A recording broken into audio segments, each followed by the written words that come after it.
Le cheval boiteux était condamné. Jusqu'à ce que la jeune femme s'approche et lui murmure quelque chose à l'oreille.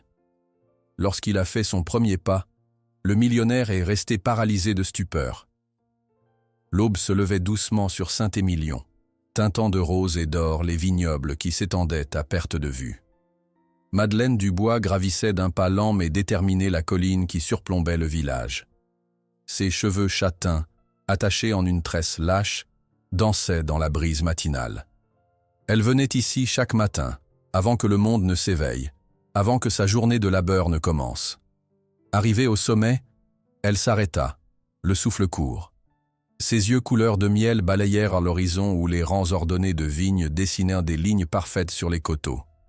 Dans ce tableau immuable, elle trouvait une forme de réconfort. Les vignes, comme elle, tenaient bon, s'accrochaient à la terre, résistaient aux saisons. Un jour, murmura-t-elle au vent, je ne nettoierai plus les bouteilles des autres. Sa promesse quotidienne formulée, elle redescendit vers le village encore endormi. À 24 ans, Madeleine n'avait pas grand-chose à elle, si ce n'était ses rêves et ses mains. Des mains aux doigts, longs et agiles, mais déjà marquées par le travail, avec des callosités qui racontèrent son histoire mieux que les mots. 2 heures plus tard, elle se trouvait dans la cave humide de la Vinicola Montpellier, nettoyant méticuleusement des bouteilles, à la lueur des lampes suspendues au plafond voûté. Le froid de la pierre s'infiltrait dans ses os malgré la chaleur croissante de la journée au dehors. « Tu as entendu parler du cheval démon du château Renaud ?» lança soudain Victor, un homme d'une 50aine d'années qui transportait un casier de bouteilles vides. « Quel cheval ?» demanda Madeleine, levant les yeux de son travail. « Tonnerre, le pur sang à 3 millions d'euros que Renaud a acheté pour les courses. Il s'est blessé à Longchamp il y a 2 semaines. Une chute terrible. Tout le pays l'a vu à la télévision. » Madeleine posa délicatement la bouteille qu'elle tenait, soudain attentive. « Il est mort ?»« Non, mais il aurait peut-être mieux valu, » répondit Victor en secouant la tête. « Mon cousin travaille aux écuries du château. Il dit que l'animal est devenu fou, attaque quiconque s'approche. Même les vétérinaires n'osent plus l'examiner. Que va-t-il lui arriver ?» La voix de Madeleine trahissait une inquiétude qui surprit son collègue. « Renaud va le faire abattre, bien sûr. Pourquoi garder un cheval de course qui ne courra plus jamais ? 3 millions d'euros jetés par la fenêtre. » Victor haussa les épaules avec une indifférence qui fit frémir la jeune femme. « Assez bavardé. Le patron va nous crier dessus si on ne finit pas avant midi. » Mais Madeleine n'entendait plus. Son esprit s'était envolé vers ce cheval qu'elle n'avait jamais vu, mais dont elle ressentait déjà la détresse comme si c'était la sienne. Ce soir-là, assise sur le petit lit de sa chambre à l'arrière de la boulangerie Lavande, Madeleine ne parvenait pas à chasser Tonnerre de ses pensées. Les images se bousculaient dans sa tête. Un magnifique cheval noir, jadis fier et puissant, maintenant brisé, terrorisé, incompris. « Encore perdu dans tes pensées, petite ?» La voix chaleureuse de Monsieur Fournier la fit sursauter. Le boulanger, un homme robuste aux yeux rieurs malgré la fatigue, se tenait dans l'encadrement de la porte, un petit panier à la main. « Je t'ai apporté quelques brioches. Tu es si mince qu'un coup de vent t'emporterait. » Madeleine sourit, reconnaissante. « Vous êtes trop bon avec moi, monsieur Fournier. »« Baliverne, tu travailles plus dur que quiconque dans ce village. » Il posa le panier sur la petite table bancale. « Qu'est-ce qui te tracasse ? Je ne t'ai jamais vu aussi préoccupée. » Hésitante, elle lui parla du cheval de Renaud. À mesure qu'elle racontait ce qu'elle avait appris, sa voix s'animait d'une passion qui fit sourire le vieux boulanger. « Tu as toujours eu ce don avec les animaux blessés, » dit-il doucement. « Je me souviens encore de toi, petite fille, ramenant des oiseaux tombés du nid à l'orphelinat. » Les souvenirs affluèrent dans l'esprit de Madeleine. L'orphelinat Sainte-Marie, les murs de pierre froide, les règles strictes des sœurs qui valorisaient l'ordre et la discipline par-dessus tout, et les écuries adjacentes, son refuge secret. « Les chevaux m'ont sauvée, » murmura-t-elle, presque pour elle-même, quand personne d'autre ne le pouvait. Monsieur Fournier hocha la tête, comprenant sans avoir besoin de plus d'explications. « Dors maintenant, petite. Les problèmes semblent toujours plus insurmontables dans l'obscurité. » Mais cette nuit-là, Madeleine ne dormit pas. Elle prit une décision qui, sans qu'elle le sache encore, allait changer le cours de sa vie.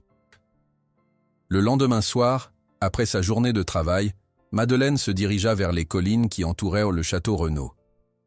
Le cœur battant, elle observa la propriété imposante de loin, repérant les écuries modernes qui contrastaient avec l'architecture séculaire du domaine viticole.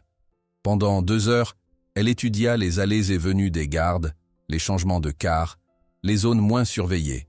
Elle repéra un vieux mur de pierre partiellement dissimulé par des glycines qui semblaient offrir un accès moins risqué que les grilles principales.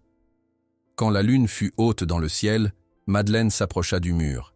Avec l'agilité née d'une enfance passée à grimper partout pour échapper à la vigilance des sœurs, elle escalada la paroi rugueuse, s'aidant des branches solides de la glycine centenaire. Une fois de l'autre côté, elle se plaqua contre le sol, le cœur tambourinant dans sa poitrine. Aucune alarme ne retentit, aucun cri ne s'éleva. Rassurée, elle se faufila d'ombre en ombre, guidée par la lueur argentée de la lune et son instinct. Les écuries modernes se dressaient devant elle, un bâtiment long et élégant, aux lignes épurées. Par une fenêtre, elle aperçut l'intérieur luxueux. Sol impeccable, box spacieux, équipement dernier cri. Rien à voir avec les modestes écuries de l'orphelinat où elle avait trouvé refuge dans son enfance. Se glissant par une porte de service entr'ouverte, Madeleine pénétra dans le bâtiment silencieux. L'odeur familière de foin, de cuir et de chevaux l'enveloppa, apaisant momentanément son anxiété. Elle avança prudemment, passant devant plusieurs boxes occupées par des chevaux endormis ou somnolents. Au fond du couloir, isolé des autres, se trouvait un box plus grand. Un écriteau sur la porte portait un nom, Tonnerre, et en dessous, un avertissement en lettres rouges, danger, ne pas approcher. Madeleine s'arrêta à quelques mètres, retenant son souffle. À l'intérieur, elle distingua une forme sombre, plus grande et plus massive que les autres chevaux. Tonnerre était attaché par des courroies de cuir qui limitaient ses mouvements, comme un prisonnier dangereux. S'approchant avec une lenteur délibérée, elle s'assit sur le sol, à distance respectueuse du box. De là, elle pouvait voir l'animal sans l'effrayer par sa présence. Tonnerre était magnifique, même dans son état actuel. Grand, puissant, avec une robe noire qui luisait faiblement sous la lumière tamisée. Mais ses yeux étaient ceux d'une créature torturée, injectée de peur et de rage. Sa jambe arrière gauche portait des bandages, témoin silencieux de sa chute traumatique. Pendant 1 heure entière, Madeleine resta immobile, simplement présente. Elle ne tenta pas de parler, ne fit aucun geste. Elle se contenta d'être là, permettant à Tonnerre de s'habituer à son odeur, à son énergie. Puis, doucement, elle commença à fredonner.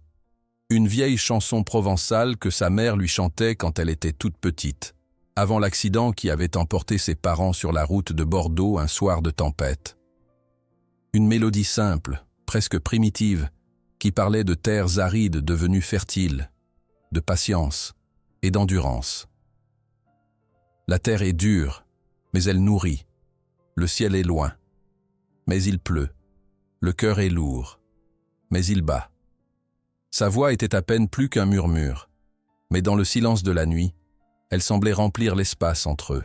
« Je suis là », chuchota-t-elle finalement, en français, puis en répétant « Estoy aquí », se souvenant que sa mère, d'origine espagnole, lui parlait souvent dans cette langue, comme si les mots anciens pouvaient en traverser plus facilement les barrières de la peur.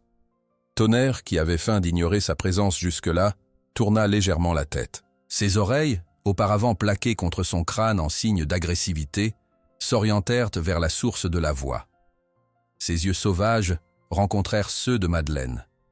Elle ne détourna pas le regard, ne scia pas. Elle laissa l'animal voir en elle ce que les autres ne pouvaient pas voir. Une autre âme brisée, une autre créature qui connaissait la douleur de l'abandon. « Je ne suis pas venue te demander quoi que ce soit », continua-t-elle doucement. « Je voulais juste que tu saches que quelqu'un comprend. » À mesure que la nuit avançait, Madeleine parla à Tonnerre comme elle n'avait jamais parlé à aucun humain. Elle lui raconta l'orphelinat, les nuits froides, la solitude. Comment elle s'était échappée aux écuries la première fois, terrorisée par les punitions des sœurs après une bêtise d'enfant. Comment le vieux cheval de trait, Éclair, l'avait accueillie sans jugement. Les sœurs disaient qu'il était dangereux, qu'il mordait. Expliqua-t-elle, un sourire triste aux lèvres. Mais il était juste comme toi. Il avait été maltraité. Alors il ne faisait plus confiance. Il a suffi que quelqu'un le voie vraiment, pas comme une bête de somme, mais comme un être qui souffre. Tonnerre écoutait, immobile. Ses yeux ne quittaient plus Madeleine. Ton corps peut être blessé, mais c'est ton âme qui est vraiment meurtrie, n'est-ce pas? Demanda-t-elle doucement, sans attendre de réponse. L'aube commençait à poindre quand Madeleine réalisa qu'elle devait partir. Dans moins de 2 heures, elle était attendue à la Vinicola. Se levant avec précaution, elle fouilla dans la poche de sa veste élimée et en sortit un petit bouquet de lavande qu'elle avait cueilli derrière la boulangerie. « Je reviendrai », promit-elle, déposant délicatement la lavande près de la porte du box, un geste instinctif, une promesse silencieuse. Se dirigeant vers la sortie, Madeleine sentit une vague de tristesse l'envahir à l'idée de laisser Tonnerre seul avec sa peur et sa douleur. Mais elle n'avait pas le choix, pour l'instant. Elle avait presque atteint la porte quand elle l'entendit, un son léger, presque imperceptible. Se figeant, elle tendit l'oreille. Cela recommença. Un doux hennissement, à peine plus qu'un souffle. Lentement, Madeleine se retourna. Tonnerre la regardait fixement, ses naseaux dilatés comme s'il essayait de capturer son odeur, de la mémoriser. Ce n'était pas un cri d'agressivité. C'était autre chose.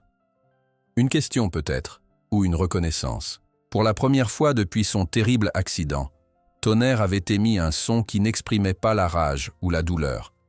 Comme si quelque chose en lui avait reconnu quelque chose en elle, cette solitude familière, cette compréhension muette de ce que signifie être abandonné dans un monde trop vaste et trop indifférent. Tandis qu'elle retournait vers la boulangerie, Madeleine sentait encore le regard de Tonnerre posé sur elle, comme si un fil invisible s'était tissé entre eux. Ce hennissement, si doux qu'il aurait pu être imaginé, résonnait dans son esprit. Pour la première fois depuis longtemps, elle ressentait un but, une mission qui transcendait sa simple survie quotidienne. La nuit suivante, malgré la fatigue qui alourdissait ses membres après une double journée à la Vinicola, Madeleine retourna au château Renaud. Cette fois, elle apportait un petit sac en toile usée contenant des trésors précieusement récoltés. De l'arnica sauvage cueilli sur les collines pour réduire l'inflammation, de l'alécrime pour stimuler la circulation sanguine, et de la lavande fraîche pour apaiser le système nerveux. Ces plantes, elle les cultivait secrètement dans un carré de terre derrière la boulangerie, un savoir hérité de sa mère qui connaissait les remèdes de la terre. « Si seulement je pouvais te les donner », murmura-t-elle, sachant qu'elle devrait d'abord gagner la confiance de l'animal avant de tenter la moindre application. Comme la veille, elle s'installa à distance respectueuse, à 2 mètres exactement de la porte du box. Tonnerre, qui s'était montré agité à son arrivée, s'immobilisa progressivement, ses naseaux dilatés captant l'odeur désormais familière de la jeune femme. Ses oreilles, d'abord plaquées en arrière, se redressèrent légèrement. Madeleine ne fit rien d'autre que d'être présente, respirant calmement, fredonnant parfois la même mélodie provençale que la veille. Le temps s'écoula dans une communion silencieuse, rythmée uniquement par leur respiration qui, sans qu'ils s'en aperçoivent, commençait à se synchroniser. Au fil des nuits, une chorégraphie délicate s'établit entre eux. La 3e nuit, Madeleine osa se tenir debout près de la porte du box et pour la première fois, Tonnerre ne manifesta aucune agressivité. Il l'observait, méfiant mais curieux, comme s'il réévaluait ce qu'il savait des humains. « Tu n'es pas obligé de me faire confiance », lui dit-elle doucement cette nuit-là. « Tu as le droit d'être en colère, tu as le droit d'avoir peur. Je suis juste là pour te tenir compagnie dans ta peur. » Pendant la journée, Madeleine vivait une double vie. Elle travaillait avec une intensité redoublée à la Vinicola, compensant par son efficacité les heures de sommeil perdues. Durant sa pause déjeuner, elle se glissait à la petite bibliothèque municipale, où Madame Dupont, une dame aux cheveux blancs et au regard perçant, l'accueillait avec un sourire complice. « J'ai trouvé quelque chose qui pourrait t'intéresser », lui annonça la bibliothécaire un jour, lui tendant un article scientifique sur la réhabilitation des chevaux traumatisés. Il est en anglais, mais il y a des illustrations anatomiques très précises. Madeleine la remercia avec émotion. Comment avez-vous deviné que je cherchais cela? Le sourire de Madame Dupont s'élargit. Je reconnais une âme en quête quand j'en vois une. Et puis, les nouvelles vont vite dans notre petit village. Penchée sur les livres d'anatomie équine, Madeleine étudiait avec une concentration féroce, dessinant dans son carnet les tendons, les ligaments, les points de pression. Elle apprenait par cœur ce que les experts recommandaient, ce qu'ils déconseillaient, cherchant à comprendre la nature exacte de la blessure de Tonnerre. La 5e nuit marqua une évolution décisive. Madeleine apporta un petit poste radio à pile, emprunté à M. Fournier. Avec d'infinies précautions, elle régla le volume au minimum et fit jouer les notes cristallines de Debussy. Tonnerre s'agita immédiatement, ses muscles puissants se contractant sous sa robe luisante. Madeleine faillit éteindre l'appareil, mais quelque chose dans l'attitude du cheval l'arrêta. Ce n'était pas de la peur, mais de la surprise. Progressivement, alors que Clair de Lune déroulait sa mélodie éthérée, le corps massif de l'animal se détendit visiblement. Ses yeux, habituellement écarquillés et méfiants, se mirent à cligner plus lentement. « La musique parle directement à l'âme », chuchota Madeleine. « Elle contourne l'esprit et ses peurs. » Ce soir-là, pour la première fois, Tonnerre lui permit d'ouvrir la porte du box et de s'asseoir dans le coin le plus éloigné, sur une botte de foin. Une victoire silencieuse qui accéléra le cœur de la jeune femme. Les jours s'écoulèrent, rythmés par cette routine dangereuse mais vitale. Madeleine travaillait d'arrache-pied à la Vinicola pendant les heures de lumière, économisant chaque centime, et consacrait ses nuits à Tonnerre. Son visage pâlissait, des cernes se creusaient sous ses yeux, mais une flamme nouvelle brillait dans son regard. Le 10e jour fut celui du premier contact physique. Après des heures d'approche patiente, Madeleine tendit sa main, paume ouverte, sans mouvement brusque. Tonnerre, qui aurait mordu sauvagement n'importe quel homme osant ce geste une semaine plus tôt, étendit son encolure massive. Ses naseaux frôlèrent les doigts de Madeleine, captant son odeur. Le contact ne dura que quelques secondes, mais il scella quelque chose entre eux. « Tu vois » murmura-t-elle, la voix tremblante d'émotion, « ce n'était pas si terrible. » Cette nuit-là, elle osa mélanger ses herbes avec un peu de miel apporté par M. Fournier et en appliqua délicatement sur les cicatrices visibles du chanfrein de Tonnerre.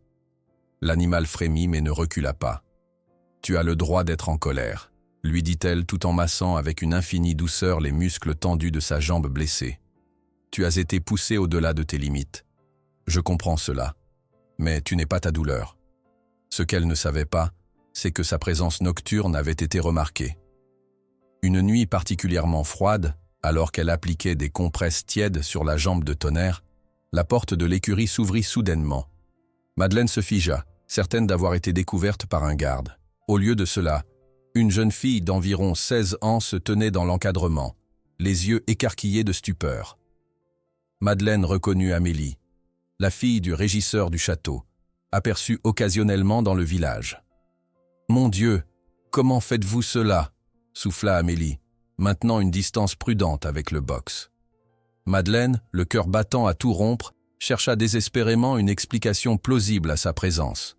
« N'appelez pas les gardes », supplia-t-elle. « Je ne voulais pas voler ou causer des problèmes.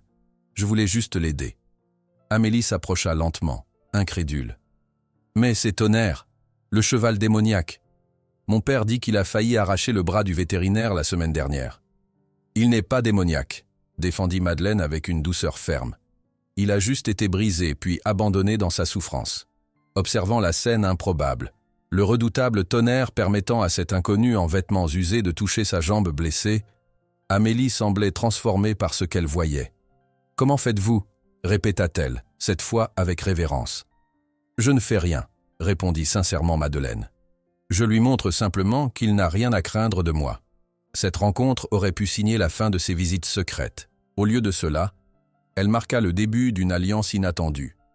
Fascinée par ce qu'elle avait vu, Amélie devint une complice précieuse, créant des diversions quand nécessaire et, plus importante encore, répandant discrètement l'histoire dans les cafés de Saint-Émilion.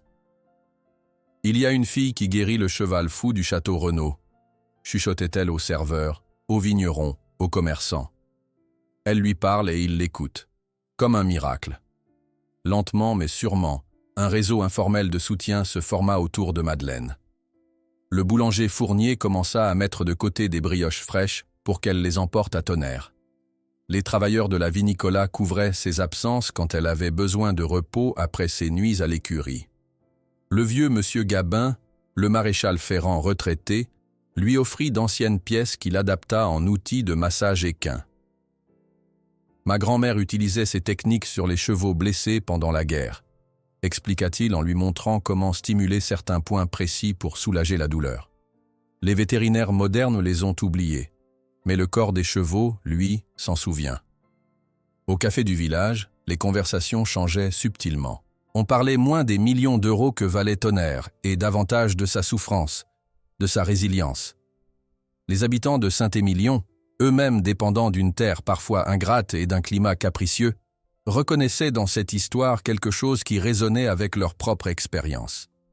Mais pendant que cette solidarité silencieuse s'organisait, Philippe Renaud fulminait dans son bureau du château. Les rumeurs concernant une guérisseuse visitant son précieux investissement déchu étaient parvenues jusqu'à lui, accentuant sa rage face à ce qu'il considérait comme un échec commercial inadmissible. Cet animal a coûté une fortune et maintenant, il n'est plus qu'un gaspillage d'espace et de fourrage, vociféra-t-il lors d'un dîner avec des investisseurs, frappant du poing sur la table en acajou. Il sera abattu dès que l'assurance aura traité le dossier. Ce qu'il ignorait, c'est que sa décision allait bientôt se heurter non seulement à la détermination d'une jeune orpheline, mais aussi à la solidarité croissante d'une communauté tout entière, qui voyait dans cette histoire autre chose qu'une simple question d'argent. Le temps était suspendu dans l'attente. Le docteur Moreau, vétérinaire mandaté par l'assurance, avançait d'un pas mesuré dans l'allée centrale des écuries du château Renaud, sa mallette en cuir cognant légèrement contre sa jambe. Son expression trahissait l'ennui professionnel d'un homme qui avait déjà rédigé des centaines de certificats similaires, de simples formalités administratives qui transformaient des êtres vivants en chiffres sur un formulaire d'indemnisation. Le box est au fond, complètement isolé des autres, l'informa le responsable des écuries, maintenant une distance prudente. Nous avons dû l'éloigner après sa dernière attaque, 3 hommes pour le maîtriser, et encore. Le vétérinaire hocha la tête distraitement. Il connaissait la procédure. Examiner rapidement l'animal, confirmer l'étendue des dégâts, autoriser l'euthanasie, encaisser ses honoraires. 1 heure de travail tout au plus. Pourtant, en s'approchant du box de Tonnerre, il fut saisi d'un sentiment étrange. L'atmosphère n'était pas celle qu'il attendait. Pas d'odeur d'urine concentrée témoignant d'un animal qui refuse de se déplacer. Pas de marque de sabots frénétiques contre les parois.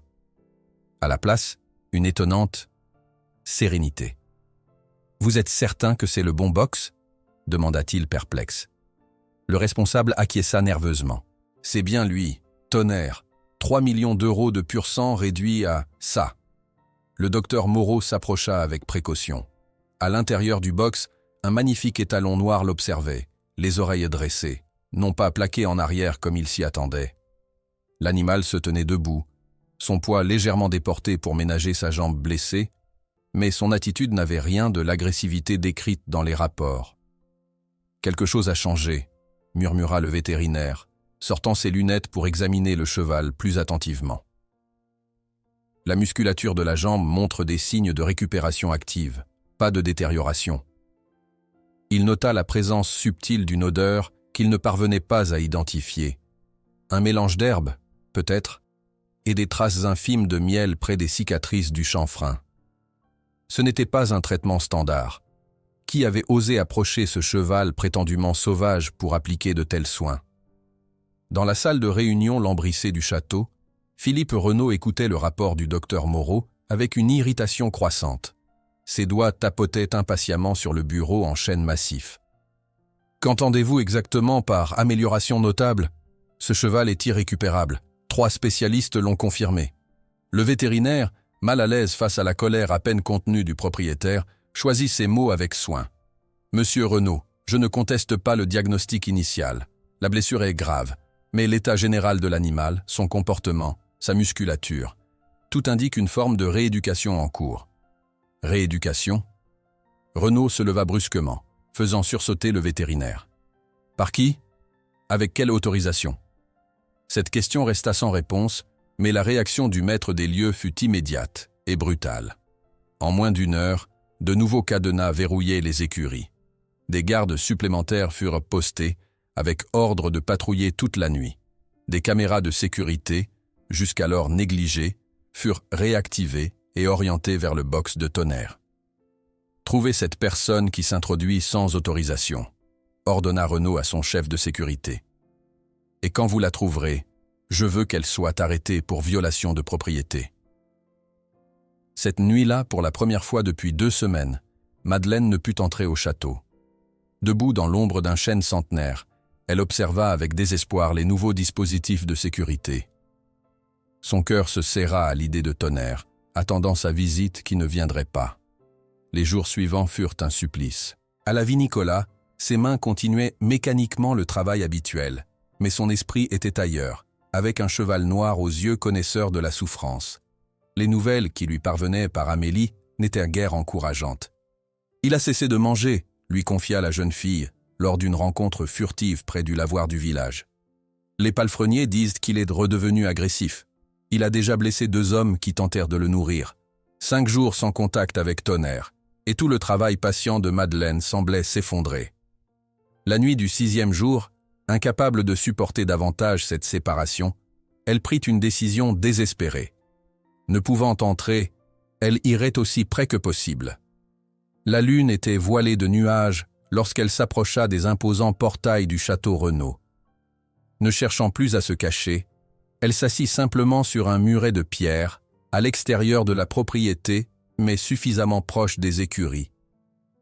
Puis, dans la nuit silencieuse, elle commença à chanter. Sa voix s'éleva, pure et claire, portant les mêmes mélodies provençales qu'elle chantait à Tonnerre lors de leurs nuits ensemble. Elle chanta pour lui, espérant contre toute logique qu'il pourrait l'entendre, qu'il saurait qu'elle ne l'avait pas abandonné. Un garde s'approcha, méfiant. « Que faites-vous là ?»« Je chante, » répondit-elle simplement. « Ce n'est pas interdit sur la voie publique. » L'homme hésita, décontenancé par cette réponse directe et par l'absence de crainte chez cette jeune femme aux vêtements usés. Finalement, il s'éloigna, la laissant à sa veillée musicale. Ce qu'elle ignorait, c'est que dans son box, Tonnerre avait redressé la tête aux premières notes. Ses oreilles s'étaient orientées dans la direction de la voix lointaine mais reconnaissable. Pour la première fois en 5 jours, il s'approcha de la mangeoire et accepta quelques bouchées de nourriture. Amélie, témoin silencieuse de ce phénomène, comprit alors la profondeur du lien qui unissait l'humain et l'animal. Cette nuit-là, après le départ de Madeleine, elle chercha longtemps une solution, tournant et retournant le problème dans son esprit adolescent mais déterminé. Le lendemain matin, elle se présenta dans le bureau de son père, le régisseur du domaine. « Papa, les écuries sont dans un état lamentable depuis que Manuel est parti. Nous avons besoin d'aide pour le nettoyage avant la visite des acheteurs japonais. » Le régisseur, préoccupé par 1000 détails administratifs, acquiesça distraitement. « Embauche qui tu veux pour quelques jours. Mais pas plus de 2 personnes. Le budget est serré. » Amélie sourit intérieurement. C'était exactement ce qu'elle espérait. 2 heures plus tard, Madeleine recevait une proposition inattendue. Un emploi temporaire comme aide de nettoyage aux écuries du château Renaud. Un travail considéré tellement subalterne que personne ne se soucierait de vérifier ses références ou ses motivations. « Tu pourras entrer légalement », expliqua Amélie, les yeux brillants d'excitation. « Personne ne soupçonnera une simple femme de ménage. » Le cœur battant d'appréhension et d'espoir, Madeleine se présenta le lendemain aux écuries, vêtue de l'uniforme gris des employés du domaine, un foulard dissimulant partiellement ses traits. Le chef d'écurie lui attribua distraitement des tâches de nettoyage, en prenant soin de l'avertir de rester loin du cheval dangereux au fond du bâtiment. Elle attendit patiemment que l'activité diminue avant de s'approcher du box de Tonnerre, un seau et une brosse à la main comme couverture. 5 jours de séparation semblaient une éternité. Comment réagirait-il? L'aurait-il oublié? Pire, aurait-il perdu toute la confiance si péniblement gagnée? Lorsqu'elle s'approcha enfin du box, Tonnerre était tourné vers le fond, tête basse. Au bruit de ses pas, il se raidit visiblement, ses muscles puissants se contractant sous sa robe luisante. « C'est moi », murmura-t-elle, si doucement que le son était à peine audible. La transformation fut instantanée et spectaculaire. Tonnerre pivota avec une vivacité surprenante pour un animal de sa taille. Ses oreilles, d'abord en alerte, se détendirent en la reconnaissant. Et puis, sous les yeux ébahis d'un palefrenier qui observait la scène de loin, le redoutable étalon s'approcha de la grille, baissant sa tête massive dans un geste qui ressemblait étrangement à un salut. « C'est de la sorcellerie ou quoi ?» marmonna le palefrenier, maintenant une distance prudente avec le box dont il avait appris à se méfier. Amélie, qui passait par hasard, lui sourit mystérieusement. Peut-être que certaines personnes savent simplement écouter ce que les chevaux essaient de nous dire. Désormais employée officiellement, Madeleine put reprendre son travail avec Tonnerre sous couvert de tâches d'entretien. Les progrès, interrompus par leur séparation forcée, reprirent rapidement. En quelques jours, elle réussit à entrer dans le box sans provoquer la moindre réaction agressive. Une semaine plus tard, elle guidait Tonnerre hors de sa prison pour de courtes promenades dans l'allée centrale des écuries, utilisant simplement une corde lâche que l'animal aurait pu rompre d'un mouvement de tête. Les premiers pas furent hésitants, douloureux. La jambe blessée cédait parfois, faisant trébucher le fier animal. Mais Madeleine ne montrait jamais de pitié, seulement de la patience et une confiance absolue en ses capacités de guérison. « Chaque pas est une victoire », lui disait-elle doucement, récompensant le moindre effort par une caresse ou un morceau de pomme. Bientôt, ces quelques pas devinrent des cercles complets dans l'espace confiné des écuries. Tonnerre retrouvait graduellement non seulement sa force physique, mais aussi sa dignité. Son regard, autrefois hanté par la terreur et la rage, s'éclaircissait, retrouvant une étincelle d'intelligence et de curiosité. Un après-midi pluvieux, alors que tous les employés cherchaient refuge contre l'averse soudaine, Madeleine resta avec Tonnerre dans le petit manège couvert. Partageant un morceau de brioche, son propre goûter avec l'animal, elle lui parlait de ses rêves. « Un jour, j'aimerais avoir un endroit où les chevaux blessés pourraient se rétablir », confiait-elle, assise sur la barrière tandis que Tonnerre se tenait paisiblement près d'elle. Un lieu où personne ne les jugerait sur leur utilité, mais les valoriserait pour ce qu'ils sont. Comme s'il comprenait chaque mot, Tonnerre l'écoutait attentivement, ses oreilles mobiles suivant les inflexions de sa voix. Puis, dans un geste qui fit s'arrêter le cœur de Madeleine, il fit quelque chose d'extraordinaire. Il fléchit légèrement les genoux antérieurs et s'abaissa, un mouvement sans équivoque d'invitation à monter, quelque chose que les palefreniers avaient tenté pendant des mois en utilisant des équipements de contention, sans succès. Les larmes aux yeux, Madeleine s'assit délicatement sur le dos puissant, sans selle ni bride, se fiant uniquement à la confiance mutuelle qu'ils avaient reconstruite. Tonnerre se redressa doucement, attentif à maintenir son équilibre, semblant conscient de la précarité de leur position. C'est dans cette position qu'ils furent découverts par M. Laurent, l'œnologue retraité venu au château pour une dégustation privée, et qui s'était égaré dans les couloirs jusqu'aux écuries. Le vieil homme s'immobilisa sur le seuil du manège, stupéfait par le tableau qui s'offrait à lui. Une jeune femme en uniforme d'employé, assise sur le dos nu d'un étalon de prix, dans une communion silencieuse qui semblait transcender les barrières entre espèces. « En 50 ans sur cette terre, dit-il, retirant son chapeau en signe de respect, je n'ai jamais rien vu d'aussi sacré que ce dont je viens d'être témoin. » La scène dont M. Laurent venait d'être témoin était comme une peinture classique, figée dans le temps. La jeune femme et le puissant étalon noir unis dans une confiance mutuelle que les mots ne pouvèrent décrire. Le vieil œnologue, toujours chapeau à la main, s'approcha lentement, avec la révérence qu'on réserve aux choses sacrées. « Mademoiselle » murmura-t-il. « Qui êtes-vous exactement » Madeleine, surprise par cette apparition inattendue, glissa doucement du dos de Tonnerre, ses joues s'empourprant sous l'intensité du regard de l'homme. « Je m'appelle Madeleine Dubois, monsieur. Je nettoie les écuries. » Le sourire de M. Laurent s'élargit sous sa moustache blanche. « Je doute fort que le nettoyage des écuries inclut de monter à cru l'étalon le plus cher et le plus dangereux de la région. » La nouvelle de ce que M. Laurent avait observé se répandit comme une traînée de poudre à travers Saint-Émilion.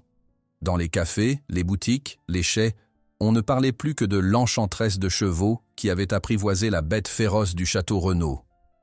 La légende grandissait à chaque narration, certains affirmant désormais que Madeleine pouvait guérir n'importe quel animal par simple contact. Philippe Renaud, initialement sceptique face à ces histoires qu'il qualifiait de « superstitions paysannes », exigea finalement une démonstration.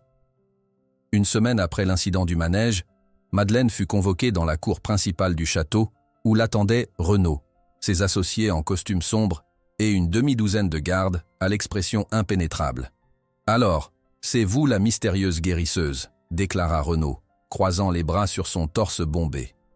Son costume italien sur mesure contrastait violemment avec l'uniforme gris et usé de Madeleine. « Montrez-moi ce prétendu miracle ». Madeleine sentit tous les regards peser sur elle. Les mains moites, elle hocha simplement la tête et se dirigea vers les écuries, consciente que Renaud et sa suite la suivaient à distance. Le soleil de midi tapait fort sur les pavés anciens, créant une atmosphère suffocante malgré la fraîcheur du printemps. Dans le box, Tonnerre semblait agité, comme s'il percevait la tension ambiante. Ses naseaux dilatés captaient l'odeur nouvelle des hommes en costume, leur cologne agressive, leur nervosité mal dissimulée. « Bonjour mon ami », murmura Madeleine, ignorant délibérément les spectateurs. « Aujourd'hui, nous avons de la visite. » Elle ouvrit lentement la porte du box, un geste qui fit reculer instinctivement les associés de Renaud, certains portant la main à leur cravate, comme pour se rassurer. Tonnerre souffla bruyamment, ses oreilles pivotant nerveusement. « C'est un non-sens », déclara Renaud, un sourire méprisant aux lèvres. « Cet animal est irrémédiablement endommagé. 3 vétérinaires ont confirmé qu'il ne marcherait plus jamais normalement, encore moins porterait un cavalier. » Madeleine, vêtue de son uniforme de nettoyage emprunté, resta silencieuse tandis qu'elle marchait lentement aux côtés de Tonnerre dans le petit manège. Le contraste entre sa silhouette simple et celle du puissant homme d'affaires ne pouvait être plus saisissant. « Monsieur, je ne prétends pas contredire les spécialistes, » répondit-elle finalement, sa voix douce mais ferme. « Tonnerre ne courra plus jamais à Longchamp, c'est vrai, mais il peut avoir une vie pleine et même utile s'il est traité avec respect. » Renaud sourit avec dédain. « Respect ? Cet animal a coûté 3 millions d'euros. Il existe pour courir et gagner. S'il ne peut pas faire cela, il n'a aucun but. » La cruauté des mots provoqua des murmures parmi les employés de l'écurie qui observèrent la scène. Amélie, qui avait risqué l'emploi familial pour aider Madeleine, fit un pas en avant. « Père », appela-t-elle, s'adressant au régisseur qui se tenait parmi les présents. « Montrez au patron la vidéo. » À contre-cœur, le régisseur tendit son téléphone à Renaud. Sur l'écran, des images tremblantes montraient Madeleine guidant Tonnerre dans des exercices de récupération, le magnifique animal exécutant des mouvements fluides malgré l'évidente difficulté de sa jambe blessée. « J'ai filmé cela il y a 3 jours, » expliqua le régisseur, son chapeau tournant nerveusement entre ses mains calleuses. Le cheval répond. La vétérinaire de la commune voisine que nous avons consultée pense qu'il peut récupérer jusqu'à 80% de sa mobilité. Vous avez consulté une autre vétérinaire sans mon autorisation ? Le visage de Renaud vira au pourpre. Vous êtes renvoyés. Vous tous qui avez aidé cette intruse être renvoyés. Et vous, pointa-t-il vers Madeleine, serez poursuivi pour intrusion, sabotage et interférence avec une propriété privée. Ce que Renaud n'avait pas prévu, c'était la réaction de Tonnerre. L'étalon, percevant l'hostilité dirigée vers Madeleine, se positionna entre elle et l'homme d'affaires, les oreilles dressées, le corps tendu, non pas en agression, mais en protection. « Voyez » chuchota M. Laurent qui avait été invité comme témoin respectable, l'animal a choisi son véritable maître. La confrontation dans la cour du château devint rapidement le sujet de toutes les conversations à Saint-Émilion.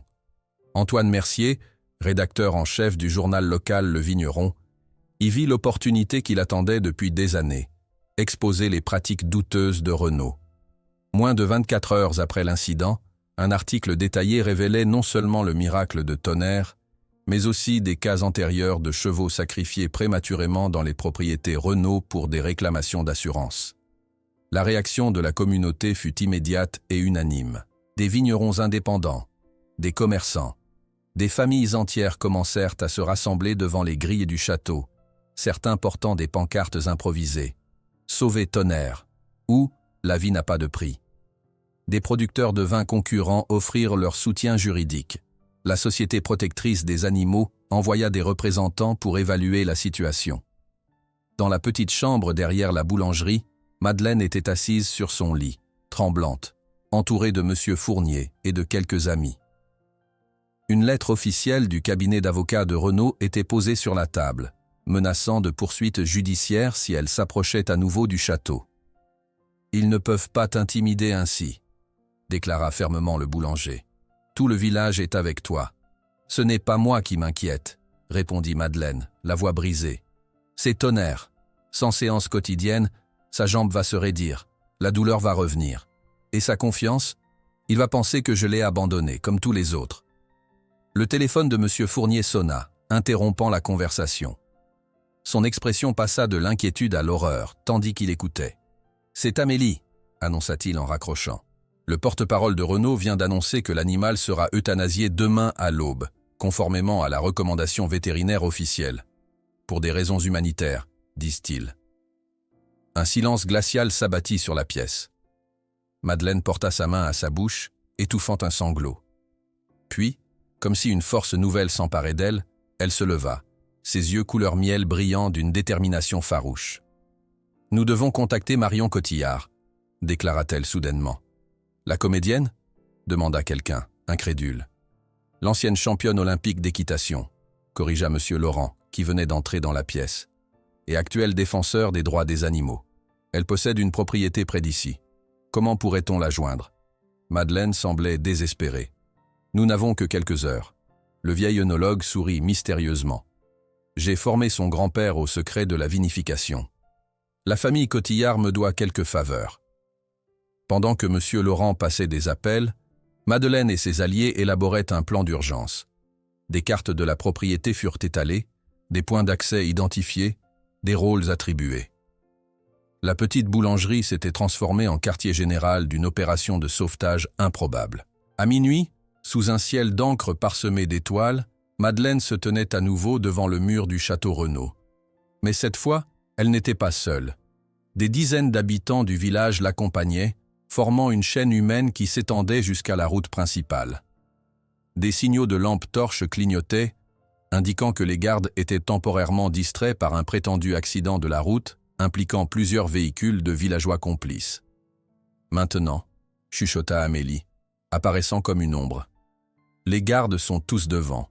Le passage est libre par l'entrée de service. » Madeleine se glissa silencieusement dans le domaine, son cœur battant si fort qu'elle craignait qu'il ne révèle sa présence. Les écuries étaient les plongées dans une semi-obscurité, à peine éclairée par quelques veilleuses. Elle trouva Tonnerre allongé dans son box, visiblement sédaté mais conscient.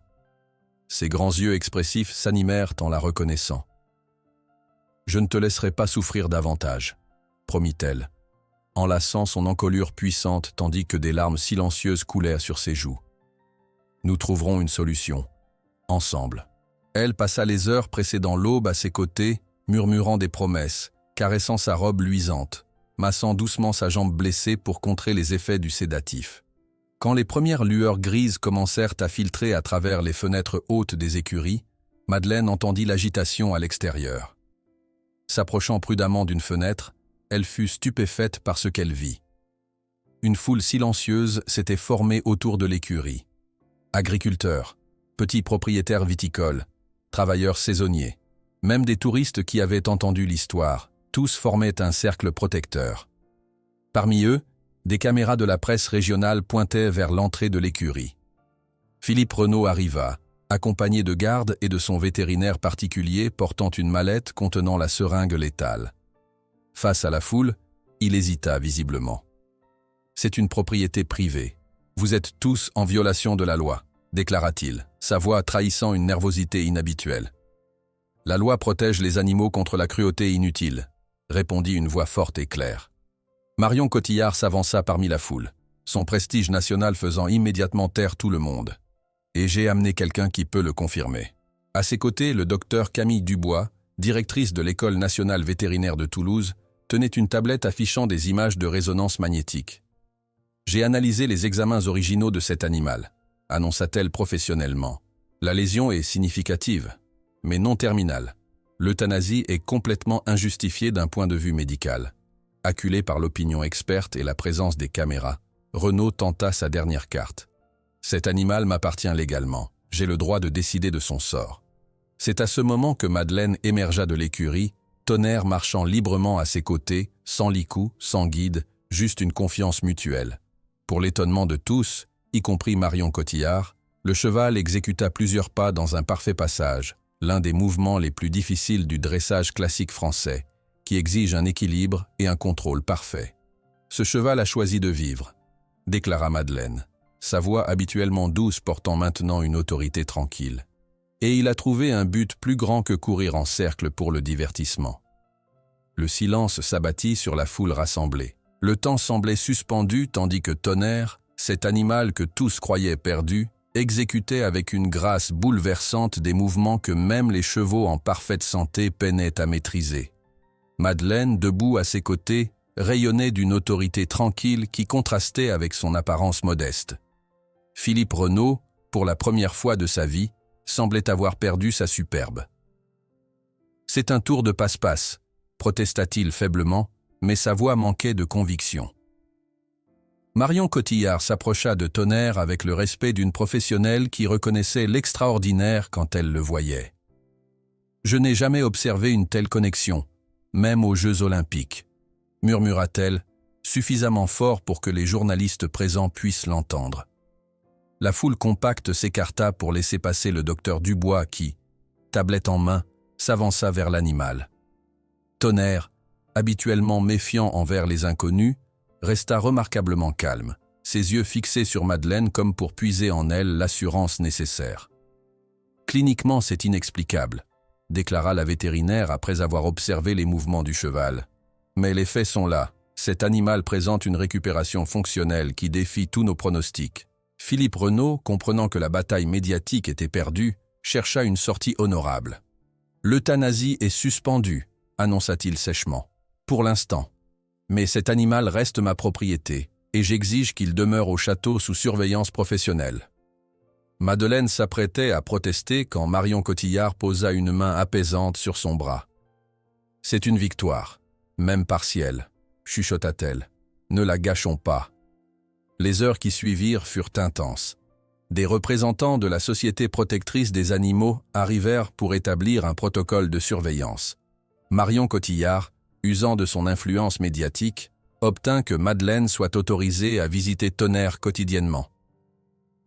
La presse locale et nationale s'empara de l'histoire, la baptisant rapidement « le miracle de Saint-Émilion ». Cette nuit-là, après que la foule se fut dispersée, Madeleine resta auprès de Tonnerre jusqu'à tard dans la nuit. L'étalon, épuisé par les émotions de la journée, reposait sa tête massive contre son épaule, son souffle chaud caressant son cou. « Nous avons gagné du temps », murmura-t-elle en massant délicatement l'articulation meurtrie. Mais ce n'est que le début. Dans les jours qui suivirent, un étrange ballet s'établit au château Renaud. Chaque matin, Madeleine arrivait sous le regard méfiant des gardes, désormais impuissants à l'empêcher d'entrer. Elle passait des heures avec Tonnerre, poursuivant les exercices de réhabilitation sous l'œil attentif des caméras installées par la SPA. Ces sessions, filmées et partagées en ligne, devinrent rapidement virales. Les séances suivaient toujours le même rituel. D'abord, Madeleine s'asseyait simplement en tailleur dans un coin du box, laissant Tonnerre venir à elle. Parfois, elle apportait son petit poste radio et diffusait doucement les notes cristallines de Debussy ou les mélodies apaisantes de Satie. D'autres fois, elle lisait à voix haute des passages de vieux livres empruntés à la bibliothèque municipale, des histoires de chevaux sauvages galopant librement dans des plaines sans fin. La liberté n'est pas toujours physique, expliquait-elle à l'étalon attentif. Parfois, elle commence dans l'esprit. Les vétérinaires qui venaient de régulièrement examiner Tonnerre étaient déconcertés par les progrès observés. La musculature de sa jambe blessée se renforçait visiblement. Plus surprenant encore, son comportement avait radicalement changé. L'animal, autrefois agressif, acceptait désormais les examens avec une patience stoïque, tant que Madeleine restait à portée de vue. « Comment faites-vous » lui demanda un jour le docteur Dubois, sincèrement intrigué. Madeleine haussa les épaules, incapable d'articuler ce qui pour elle était aussi naturel que respirer. « Je crois que je lui rappelle simplement qu'il est plus que sa blessure, qu'il a une valeur au-delà de sa capacité à courir vite. Pendant ce temps, le monde extérieur s'agitait. La vidéo de Tonnerre exécutant un passage parfait aux côtés de Madeleine, avec Marion Cotillard attestant de l'authenticité de la scène, devint un phénomène sur les réseaux sociaux. Des millions de vues en quelques jours, des milliers de commentaires, beaucoup admiratifs, certains sceptiques, d'autres ouvertement hostiles envers Philippe Renaud.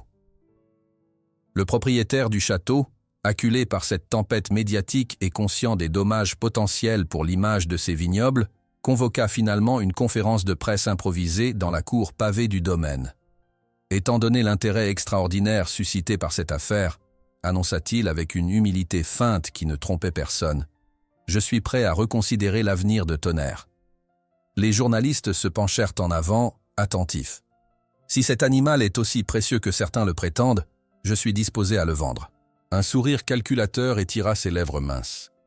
Pour exactement le montant que j'ai payé, 3 millions d'euros, Mademoiselle Dubois a une semaine pour réunir cette somme. Un murmure stupéfait parcourut l'assistance. La déclaration, clairement destinée à humilier Madeleine, révélait le véritable visage de Renaud, celui d'un homme incapable de reconnaître la défaite. Quand Madeleine apprit la nouvelle, elle était en train de masser doucement les muscles endoloris de Tonnerre. Un rire amer s'échappa de ses lèvres. 3 millions, murmura-t-elle à l'oreille du cheval. C'est ce que tu vaux pour lui. Pas un être vivant, juste un chiffre. Tonnerre tourna sa tête massive vers elle, ses yeux intelligents semblant comprendre l'absurdité de la situation. Il effleura sa joue de ses naseaux veloutés, un geste de réconfort qui fit monter les larmes aux yeux de la jeune femme. Marion Cotillard, loin d'être découragée par l'ultimatum de Renaud, y vit une opportunité. « Nous allons transformer son arrogance en victoire », déclara-t-elle lors d'une réunion d'urgence organisée à la boulangerie Lavande. Une campagne nationale de collecte de fonds, pas seulement pour sauver un cheval, mais pour créer un précédent dans le traitement des animaux blessés. Le lendemain matin, Marion apparaissait dans l'émission matinale Télématin, regardée par des millions de Français. Face à la caméra, la célèbre actrice et championne d'équitation déploya toute sa passion et son éloquence. « Nous ne collectons pas simplement de l'argent pour racheter Tonnerre », expliqua-t-elle avec ferveur. « Nous investissons dans un centre qui utilisera des méthodes innovantes pour aider des enfants traumatisés à guérir au contact d'animaux qui ont eux-mêmes surmonté des traumatismes. » L'appel toucha une corde sensible dans le cœur des Français. En quelques heures, les dons commencèrent à affluer. D'abord un ruisseau, puis un torrent. Des célébrités apportèrent leur soutien. Des écoles organisèrent des collectes. Des retraités envoyèrent leurs économies, accompagnés de lettres touchantes, racontant comment les animaux avaient changé leur vie. Pendant que la campagne prenait de l'ampleur, Tonnerre restait au château, mais désormais sous la surveillance constante de représentants de la SPA. Madeleine était autorisée à le visiter quotidiennement, ses séances soigneusement documentées pour alimenter la campagne de financement. « Il ne sera jamais plus un cheval de course », expliquait-elle patiemment devant les caméras, guidant Tonnerre dans des exercices thérapeutiques conçus pour renforcer sa jambe blessée. Mais sa sensibilité à la souffrance humaine est extraordinaire. Il parvient à identifier l'anxiété et la peur d'une manière qu'aucun humain ne peut égaler. Pour illustrer ses propos, elle invita un jour un groupe d'enfants de l'orphelinat Sainte-Marie. Parmi eux se trouvait un petit garçon de 8 ans, au regard hanté et aux épaules voûtées, l'image même de Madeleine à son âge. « N'ayez pas peur », encouragea-t-elle les enfants intimidés par la taille imposante de Tonnerre. « Il peut sentir vos émotions. Montrez-lui votre respect, et il vous le rendra. » Ce qui se produisit ensuite dépassa toutes les attentes. Tonnerre, habituellement réservé avec les étrangers, s'approcha spécifiquement du petit garçon qui se tenait en retrait. Avec une délicatesse surprenante pour un animal de cette taille, il abaissa sa tête jusqu'à ce que ses naseaux effleurent la main tremblante de l'enfant. Le garçon, figé de stupeur, resta immobile un instant avant qu'un sourire hésitant n'éclaire son visage. « Il est comme moi », murmura-t-il si doucement que seule Madeleine l'entendit. « Il a mal, mais il est brave. » Les images de cette rencontre, captées par les caméras présentes, devinrent l'élément central de la campagne de financement. Elles montraient, mieux que tous les discours, le potentiel thérapeutique de Tonnerre, et la vision de Madeleine. À mesure que les jours passaient, la tension montait. 5 jours après le lancement de la campagne, le compteur affichait un impressionnant 2 millions d'euros. Une somme extraordinaire réunie en si peu de temps, mais encore loin de l'objectif. « Nous n'y arriverons jamais », s'inquiéta Madeleine un soir, épuisée après une journée particulièrement intense. « Ne sous-estime pas la force de cette histoire », la rassura Marion. Elle touche à quelque chose de profond en chacun de nous. Le désir de guérison, de seconde chance. Le 6e jour, une donation anonyme d'1 demi-million d'euros fit bondir le compteur à 2,5 millions. L'espoir renaissait, mais le temps pressait inexorablement. Le 7e et dernier jour, une atmosphère électrique régnait à Saint-Émilion. Des journalistes du monde entier s'étaient rassemblés pour assister au dénouement de cette histoire extraordinaire. À 18 h, heure limite fixée par Renault, le compteur affichait 2 700 000 euros, une somme phénoménale, mais encore insuffisante. Renault, impeccable dans son costume sur mesure, se présenta devant les caméras avec un sourire satisfait. « Comme je m'y attendais, le sentiment fait de bons titres, mais les affaires restent les affaires. » Alors qu'il s'apprêtait à quitter l'estrade improvisée, une voix s'éleva de la foule. « Un instant, s'il vous plaît. » Monsieur Laurent s'avança, accompagné d'une douzaine d'hommes et de femmes au visage buriné par le soleil, de petits producteurs de vin de Saint-Émilion, reconnaissables à leurs mains calleuses et à leur dignité tranquille. Chacun portait une enveloppe. Ces 300 000 euros représentent le fonds d'urgence de notre coopérative, expliqua le vieil œnologue, sa voix portant étonnamment loin malgré son âge. Depuis des générations, nous gardons ces ressources pour protéger nos traditions durant les temps difficiles. Et il n'existe pas de tradition plus importante dans notre terre que le lien entre les humains et les animaux qui partagent notre terroir. Désespérée, Madeleine envoya un message urgent par l'intermédiaire de Monsieur Laurent à la seule personne qui possédait suffisamment d'influence pour affronter Renault, Marion Cotillard, ex-championne olympique d'équitation et défenseur des droits des animaux, tandis que la nuit tombait sur Saint-Émilion et que l'aube fatale se rapprochait inexorablement. La scène semblait irréelle. Dans la cour pavée du château Renault, sous le regard de dizaines de caméras, un groupe de vignerons aux mains calleuses venait de déposer 300 000 euros en espèces et en chèques pour compléter la somme exigée par Philippe Renault. Le visage du propriétaire se figea dans une expression indéchiffrable, tandis que son avocat vérifiait méticuleusement chaque document. « Tout semble en ordre », confirma finalement l'homme de loi, refermant sa serviette en cuir. Renault fixa longuement les vignerons, puis Madeleine, comme s'il cherchait à comprendre un phénomène qui dépassait son entendement. Pour lui, tout avait toujours eu un prix, les vignobles, les chevaux, les hommes. Que ces paysans sacrifient leurs économies pour un animal blessé bouleversait sa vision du monde. « Très bien », articula-t-il froidement. « Un contrat sera préparé dès demain.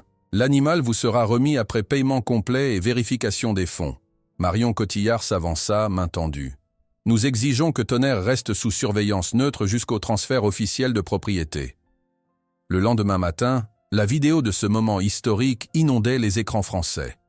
Les chaînes d'information la diffusaient en boucle. Tonnerre exécutant un passage parfait aux côtés de Madeleine, les vignerons déposant leurs économies, le visage décomposé de Renault.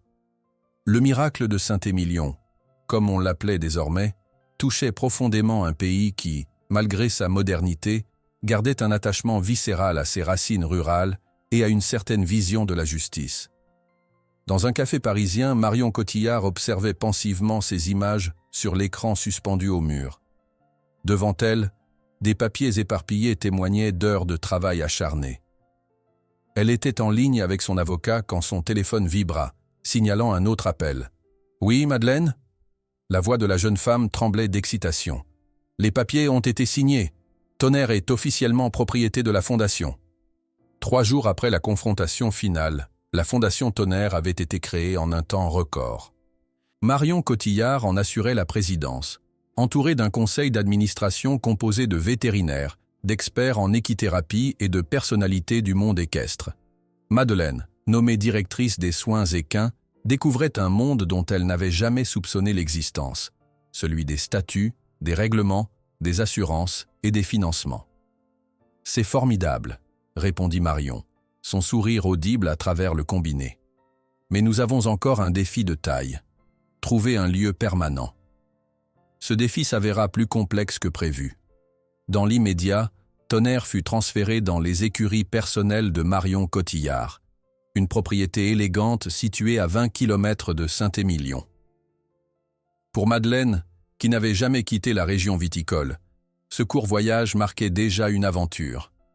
Assise à l'arrière du van spécialement aménagé, elle murmurait des paroles rassurantes à Tonnerre pendant tout le trajet. L'étalon, malgré sa familiarité avec Madeleine, manifesta une nervosité compréhensible face à ce changement.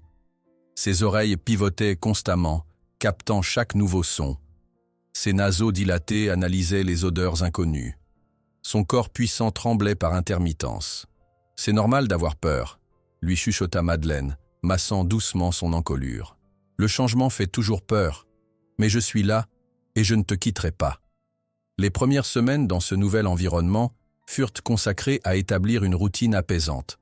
Chaque matin, Madeleine guidait Tonnerre dans des exercices thérapeutiques soigneusement adaptés à sa condition. L'après-midi, elle lui lisait à voix haute, continuant cette habitude qui semblait tant le calmer. Le soir, ils écoutaient ensemble les nocturnes de Chopin sous le ciel étoilé de la campagne girondine. Pendant ce temps, la campagne médiatique se poursuivait avec une intensité redoublée. Marion Cotillard, utilisant son influence considérable, présentait le projet de centre d'équithérapie dans les émissions les plus regardées de France. « Nous ne parlons pas simplement de sauver un cheval », expliquait-elle avec passion sur le plateau de France 2. « Nous créons un lieu où des enfants traumatisés pourront rencontrer des animaux qui ont eux-mêmes surmonté des traumas.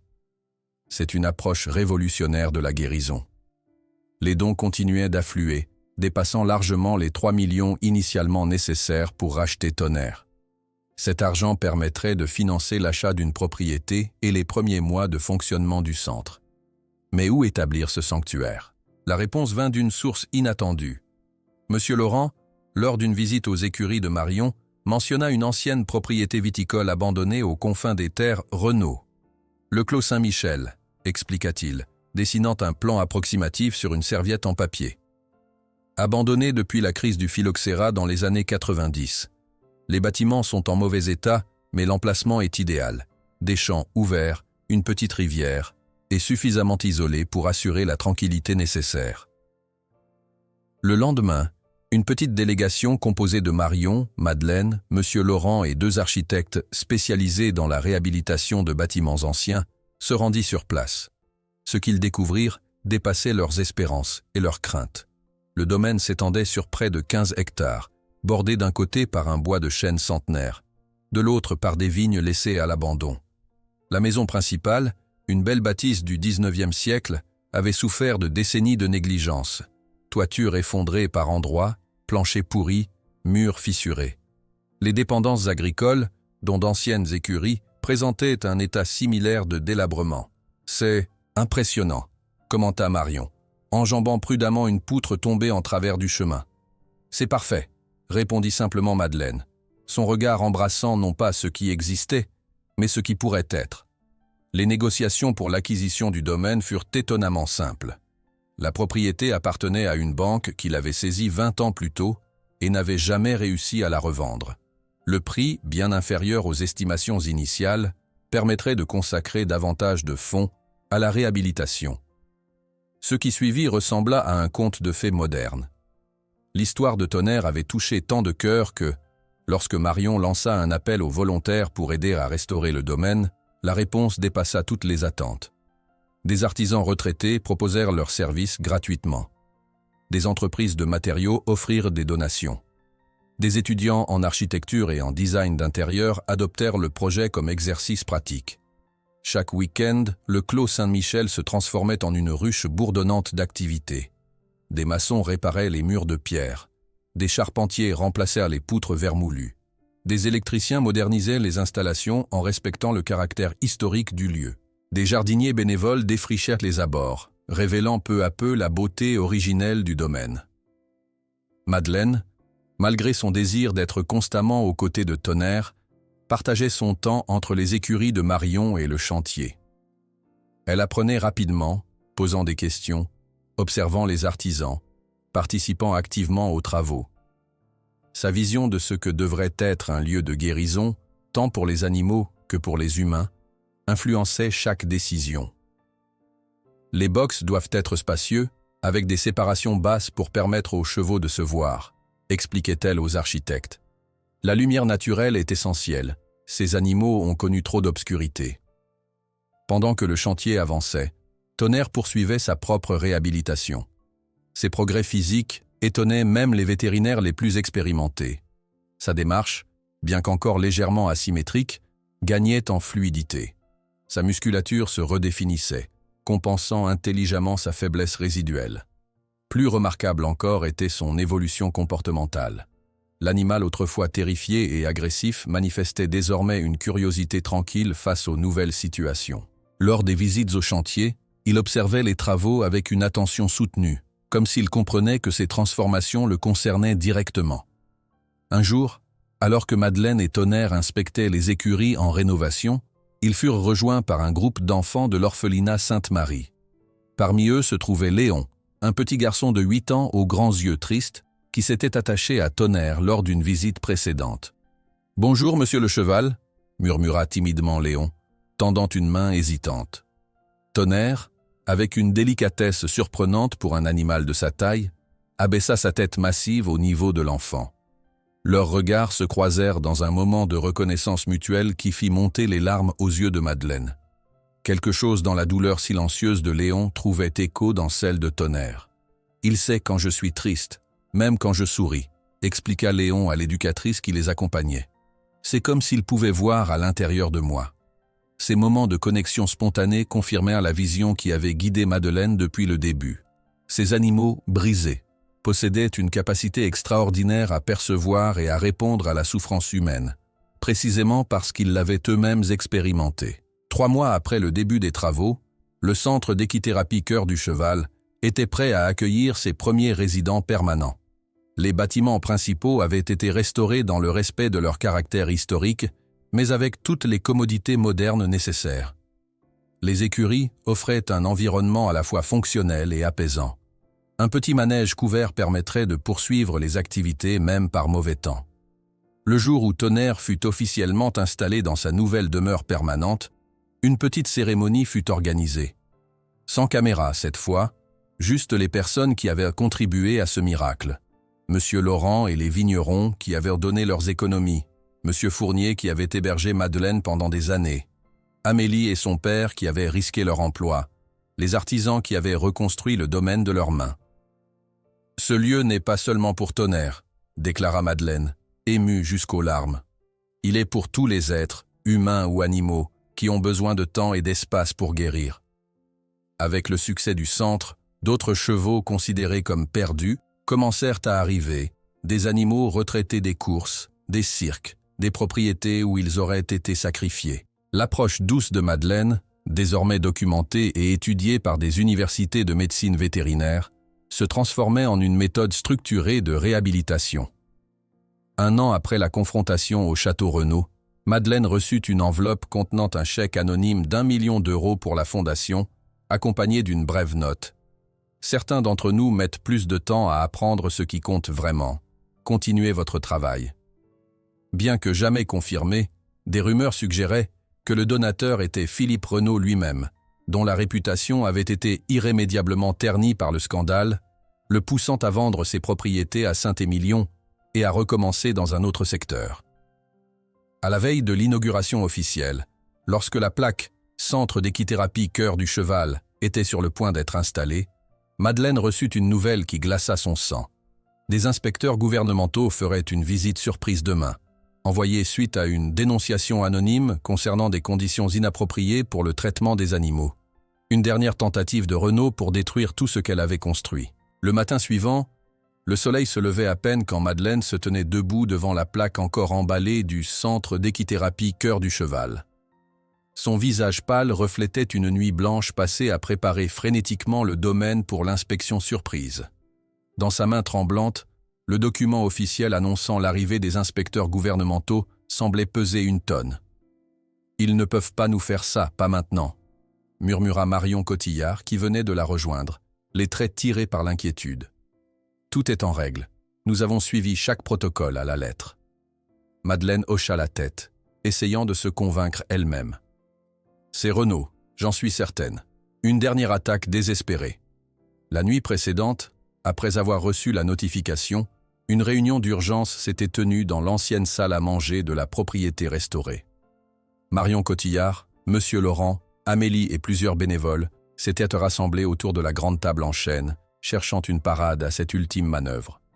La préfecture ne peut pas refuser notre permis d'exploitation maintenant, avait argumenté Marion, feuilletant nerveusement les documents officiels. L'inauguration est annoncée. Les médias seront là, les premières familles aussi. Monsieur Laurent, dont la sagesse était devenue un pilier pour l'équipe, avait posé une main apaisante sur l'épaule de Madeleine. Si Renaud a utilisé son influence pour bloquer l'autorisation à Saint-Émilion, nous devons trouver un plan alternatif. Ma propriété reste disponible temporairement, proposa immédiatement Marion. Ce n'est pas idéal, mais cela nous donnera le temps de contester légalement cette décision. Mais c'était Monsieur Laurent qui avait trouvé la solution la plus prometteuse. Dépliant une vieille carte cadastrale sur la table, il avait désigné un point précis. Le Clos des Bruyères, une ancienne propriété viticole abandonnée depuis des décennies, à la frontière des terres Renaud. Le sol y est pauvre pour la vigne, mais parfait pour ce que vous voulez créer. Je connais cet endroit, s'était exclamée Amélie. Les bâtiments tombent en ruine, mais l'emplacement est magnifique. Des champs ouverts, une source naturelle, isolée mais accessible. À présent, face à la réalité de l'inspection imminente, Madeleine se dirigea vers les écuries où Tonnerre l'attendait. L'étalon semblait percevoir son anxiété. Ses oreilles pivotaient nerveusement et son souffle s'accélérait. « Toi aussi, tu sens que quelque chose ne va pas, n'est-ce pas ?» murmura-t-elle en posant son front contre celui du cheval. « Mais nous avons surmonté bien pire. » Elle commença leurs exercices matinaux, une routine qui les apaisait tous deux. D'abord des étirements doux pour la jambe blessée de Tonnerre, puis une marche lente autour du petit manège. Les mouvements fluides de l'animal témoignaient des progrès extraordinaires accomplis en quelques mois. Sa démarche conservait une légère asymétrie, mais la force et l'équilibre avaient considérablement augmenté. Pendant ce temps, le domaine s'animait progressivement. Des artisans locaux arrivaient pour finaliser les derniers détails avant l'inauguration officielle. Pierre Gaillard, un maçon retraité qui avait consacré des semaines à restaurer les murs de pierre, s'affairait à poser des jardinières fleuries le long de l'allée principale.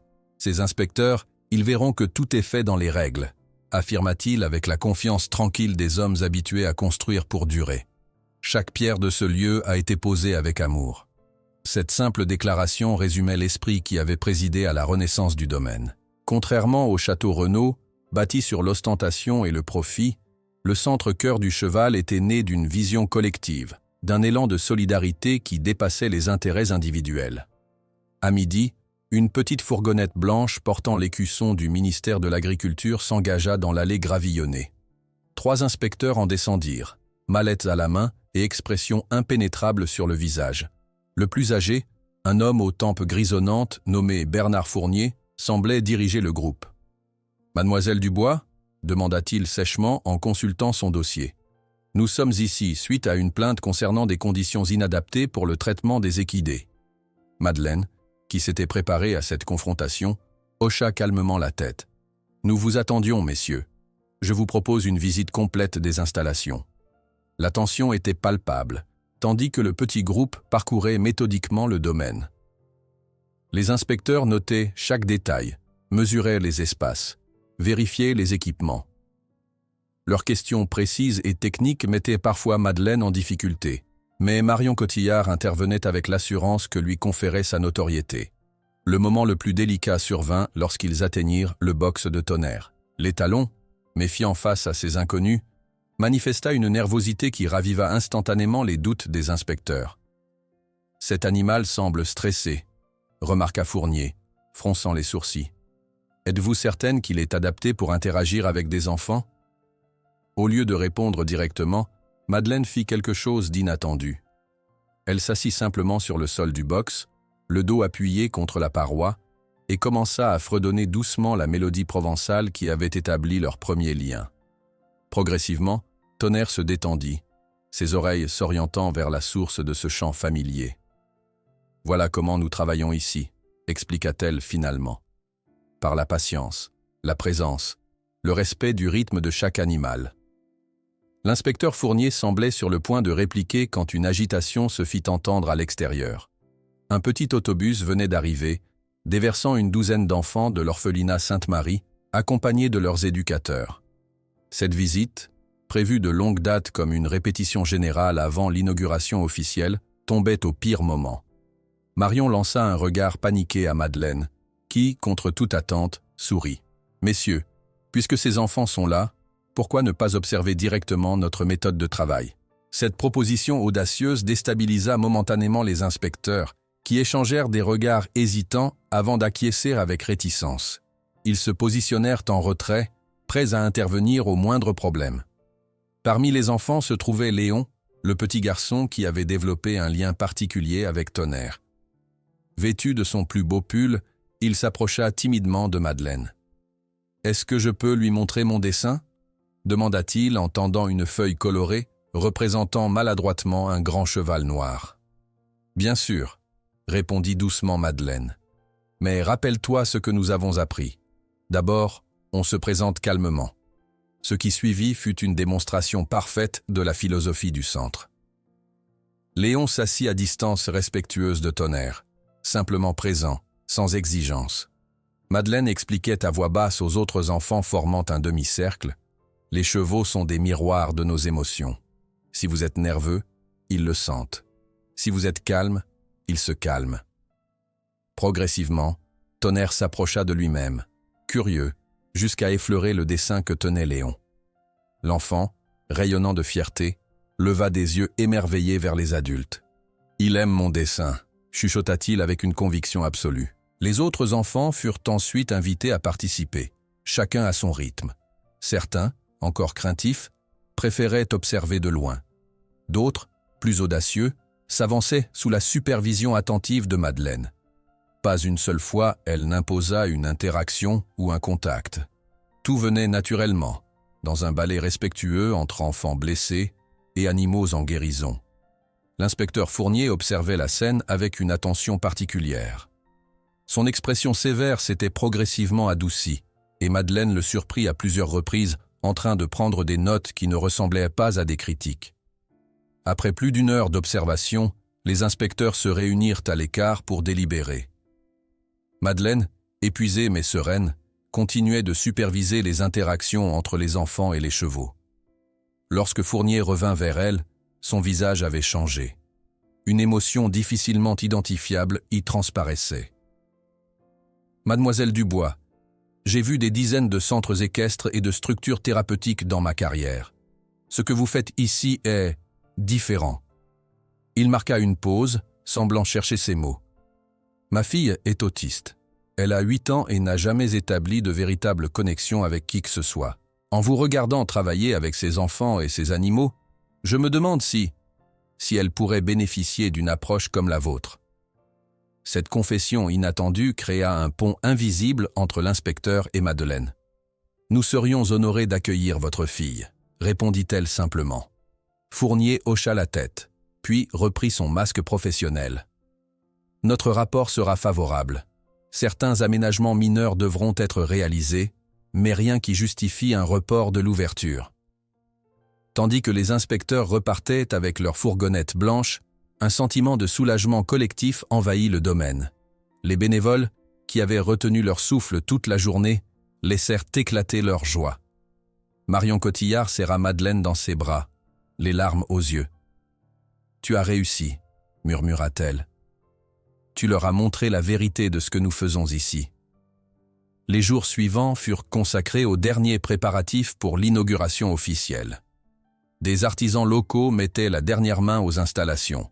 Des villageois apportaient des contributions spontanées, nappes brodées pour la salle commune, rideaux cousus main, provisions pour le buffet inaugural. Ce soutien communautaire spontané contrastait violemment avec les méthodes de Renaud, qui avait toujours considéré les habitants locaux comme de simples ressources à exploiter. Ici, chaque contribution, même la plus modeste, était valorisée et intégrée dans le projet collectif. La veille de l'inauguration, Alors que le soleil couchant baignait le domaine d'une lumière dorée, Madeleine conduisit Tonnerre dans le grand pré qui s'étendait derrière les écuries. Pour la première fois, elle retira complètement sa longe, lui offrant une liberté totale. « C'est ton chez-toi maintenant », lui dit-elle doucement. « Tu peux courir si tu veux. » Tonnerre resta immobile un instant, comme s'il ne comprenait pas ce nouveau degré de liberté. Puis, lentement, il s'éloigna de quelques pas, testant cette absence de contrainte. Soudain, dans un mouvement qui fit bondir le cœur de Madeleine, il s'élança dans un galop majestueux, sa crinière noire flottant dans le vent du soir, sa jambe autrefois blessée supportant parfaitement son poids dans cette course impromptue. C'était une vision de pure beauté, non pas la performance calibrée d'un cheval de course, mais l'expression authentique d'un être vivant redécouvrant sa joie fondamentale. Tandis que les inspecteurs sortaient avec un rapport positif, Madeleine observa Léon encore enlacé au cou de Tonnerre, un sourire timide se formant sur son visage auparavant inaccessible, sans savoir que ce petit miracle ne serait que le premier de nombreux autres et que le véritable objectif du centre-cœur du cheval commençait seulement à se révéler. Le jour de l'inspection gouvernementale se leva dans un ciel d'un bleu cristallin, sans un nuage pour présager l'orage émotionnel qui attendait Madeleine. Debout depuis l'aube, elle inspectait une dernière fois chaque recoin du centre-cœur du cheval, vérifiant obsessionnellement la propreté des boxes, la qualité du foin, la température de l'eau. Ses mains tremblaient légèrement malgré ses efforts pour paraître calme. « Tout est impeccable », la rassura Marion Cotillard qui venait d'arriver, élégante même dans sa tenue décontractée. « Nous avons respecté chaque norme, chaque règlement. Ces inspecteurs ne trouveront rien à redire. » Madeleine acquiesça distraitement, son regard fixé sur l'horizon où un petit nuage de poussière annonçait l'arrivée imminente d'un véhicule. Ce n'étaient pas les inspecteurs, mais l'autobus jaune de l'orphelinat Sainte-Marie. Une visite planifiée des semaines auparavant, qu'elle avait complètement oubliée dans la panique de l'inspection surprise. « Les enfants » murmura-t-elle, une nouvelle vague d'anxiété la submergeant. « Ils arrivent aujourd'hui pour la visite expérimentale. Comment ai-je pu oublier ?» Marion posa une main apaisante sur son épaule. « C'est parfait, au contraire. Quoi de mieux pour démontrer la valeur de notre travail que de le montrer en action ?» L'autobus s'arrêta dans un crissement de frein et une douzaine d'enfants en descendirent sous la supervision de 2 éducatrices. Leurs visages reflétaient tout un spectre d'émotions. Excitation, appréhension, curiosité et pour certains, une réserve proche de la peur. Beaucoup n'avaient jamais approché un cheval de leur vie. Parmi eux, Madeleine repéra immédiatement Léon. Le petit garçon de 8 ans se tenait légèrement en retrait du groupe, serrant contre sa poitrine un carnet de dessin comme un bouclier. Ses grands yeux sombres, trop sérieux pour son âge, scrutaient les environs avec une méfiance née de l'expérience. Madeleine connaissait cette expression, celle d'un enfant qui a appris trop tôt que le monde peut s'effondrer sans prévenir. « Bonjour à tous », accueillit-elle le groupe avec un sourire chaleureux malgré son anxiété. « Bienvenue au centre-cœur du cheval. Aujourd'hui, vous allez rencontrer des animaux très spéciaux qui ont chacun leur propre histoire. » Tandis qu'elle commençait à expliquer les règles de sécurité aux enfants attentifs, une seconde voiture apparut dans l'allée. Une berline noire officielle qui ne pouvait être que celle des inspecteurs. Madeleine sentit son estomac se nouer, mais continua son discours sans trahir son trouble. 3 hommes en costume sombre en descendirent, portant mallettes et classeurs. Leur chef, un quinquagénaire à l'expression sévère, s'avança vers Marion qui s'était détachée du groupe pour les accueillir. « Messieurs, bienvenue », entendit Madeleine. « Nous sommes en pleine activité pédagogique, comme vous pouvez le constater. Vous êtes les bienvenus pour observer notre méthode de travail. » L'inspecteur principal, M. Dufresne, jeta un regard méfiant vers le groupe d'enfants. « Nous sommes ici suite à une dénonciation sérieuse concernant les conditions de détention et de traitement des équidés, » répondit-il froidement. « Pas pour assister à une animation pédagogique. » Madeleine comprit immédiatement qu'il avait reçu des instructions précises. Trouver des failles, justifier une fermeture. L'ombre de Renaud planait sur cette inspection, aussi sûrement que si l'homme s'était tenu là en personne. Prenant une décision audacieuse, elle choisit de poursuivre exactement comme prévu. « Les enfants, suivez-moi », annonça-t-elle d'une voix claire. « Nous allons d'abord rencontrer Étoile, une jument qui vient d'un cirque où elle n'était pas bien traitée. Guidant le petit groupe vers un enclos où une jument grise à la robe tachetée les observait calmement, Madeleine sentit les inspecteurs les suivre à distance, bloc-notes en main, regard critique. Elle expliqua aux enfants comment approcher l'animal, lentement, calmement, en se présentant d'abord à distance respectueuse. « Les chevaux sont comme nous », expliqua-t-elle. « Ils ont besoin de temps pour faire confiance. » Plusieurs enfants osèrent de s'avancer et tendre la main vers Étoile qui, habituée à ces interactions, répondait avec une douceur surprenante pour un animal autrefois maltraité. Les inspecteurs prenèrent des notes, leur expression indéchiffrable. Puis vint le moment de présenter Tonnerre. Madeleine avait délibérément gardé l'étalon noir pour la fin, sachant que sa présence imposante pouvait intimider. Lorsqu'elle ouvrit la porte de son enclos privé, un murmure d'admiration parcourut le groupe d'enfants. « Voici Tonnerre », présenta-t-elle simplement. « Il a été un grand champion, mais il s'est blessé. Beaucoup pensaient qu'il ne pourrait plus jamais marcher correctement ou être approché sans danger. » L'étalon s'avança majestueusement, sa démarche conservant une légère asymétrie qui n'enlevait rien à sa dignité retrouvée. Sa robe noire brillait au soleil, ses muscles puissants roulant sous sa peau comme une vague contrôlée. Mais ce qui frappait le plus était son regard, attentif, intelligent, dénué de la peur et de l'agressivité qu'il avait autrefois définie. « Qui veut le rencontrer en premier ?» demanda Madeleine. Les enfants reculèrent instinctivement, impressionnés par la taille et la présence de l'animal. Tous sauf Léon, qui était resté à l'écart du groupe, observant la scène avec une intensité particulière. Ce qui se produisit ensuite stupéfia même Madeleine. Tonnerre, habituellement réservé avec les étrangers, tourna délibérément la tête vers Léon. Ses oreilles se dressèrent, attentives, et il s'avança lentement, avec précaution, vers l'enfant isolé. Les inspecteurs se raidirent, prêts à intervenir. L'éducatrice amorça un mouvement pour protéger Léon. Mais Madeleine leva une main, leur demandant silencieusement de faire confiance. Tonnerre s'arrêta à quelques pas de Léon, abaissant sa tête massive au niveau du visage de l'enfant. Ils se regardèrent, dans un silence que personne n'osait rompre. Quelque chose d'invisible semblait passer entre eux, une reconnaissance mutuelle, peut-être, de blessures similaires. « Il est triste », murmura soudain Léon, si doucement que seuls ceux qui se trouvaient tout près purent l'entendre. L'éducatrice sursauta. « Il a parlé », chuchota-t-elle à Madeleine, les yeux écarquillés. « C'est la première fois depuis l'incendie, depuis 8 mois. » Madeleine hocha imperceptiblement la tête, ne voulant pas rompre le moment fragile qui se déroulait devant eux. Léon tendit lentement la main, que Tonnerre renifla délicatement avant de poser son museau velouté contre la paume de l'enfant. « Tu as raison », répondit doucement Madeleine à Léon. « Il a été triste. Très triste. Comme toi, peut-être ?» Léon acquiesça, les yeux toujours rivés sur ceux du cheval. Puis, à la stupéfaction générale, il se pencha vers l'oreille de Tonnerre et chuchota quelque chose que personne d'autre ne put entendre. Un secret partagé entre deux âmes blessées.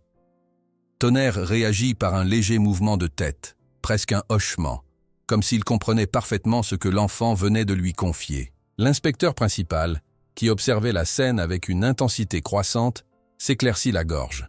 « Mademoiselle Dubois, puis-je vous parler en privé ?» Le cœur de Madeleine s'accéléra. Était-ce le moment où tout allait s'effondrer? Où une technicité réglementaire allait détruire ce qu'ils avaient si péniblement construit? S'éloignant légèrement du groupe, elle suivit l'inspecteur qui semblait étrangement agité, bien loin de la froideur administrative qu'il affichait à son arrivée. « Ce que je viens de voir, » commença-t-il, s'interrompant comme pour chercher ses mots. « Ce garçon, celui qui a parlé au cheval, que savez-vous de son histoire ?» « Léon a perdu ses parents dans un incendie il y a 8 mois, » répondit-elle prudemment. « Il n'avait pas prononcé un mot depuis. Les médecins parlent de mutisme traumatique. » L'inspecteur hocha lentement la tête, son regard s'adoucissant pour la première fois. « Ma fille a 6 ans, » dit-il avec une soudaine vulnérabilité qui contrastait avec son personnage officiel. « Elle est autiste. Elle ne parle pas, n'établit pas de contact visuel. Nous avons tout essayé. Thérapie conventionnelle, médicaments. » Il s'interrompit, regardant Léon qui caressait maintenant le front de Tonnerre avec une confiance étonnante. Jamais je n'ai vu une telle connexion. Comment est-ce possible? Madeleine suivit son regard, observant cette scène qui, malgré les dizaines de fois où elle en avait été témoin, la touchait toujours profondément. Les chevaux, surtout ceux qui ont souffert, possèdent une sensibilité particulière. Ils perçoivent ce que nous cachons derrière nos masques sociaux. Tonnerre a reconnu en Léon une souffrance similaire à la sienne. L'inspecteur resta silencieux un long moment, comme absorbé dans une réflexion profonde. Puis, avec une décision soudaine, il referma son carnet. « Nos observations sont terminées », déclara-t-il formellement. « Vous recevrez notre rapport officiel dans les prochains jours, mais je peux d'ores et déjà vous informer qu'aucune infraction majeure n'a été constatée. » Il marqua une pause, puis ajouta plus doucement. « Et je vous contacterai personnellement pour ma fille, si vous acceptez de la recevoir. » Le soulagement submergea Madeleine comme une vague chaude. « Nous en serions honorés », répondit-elle simplement.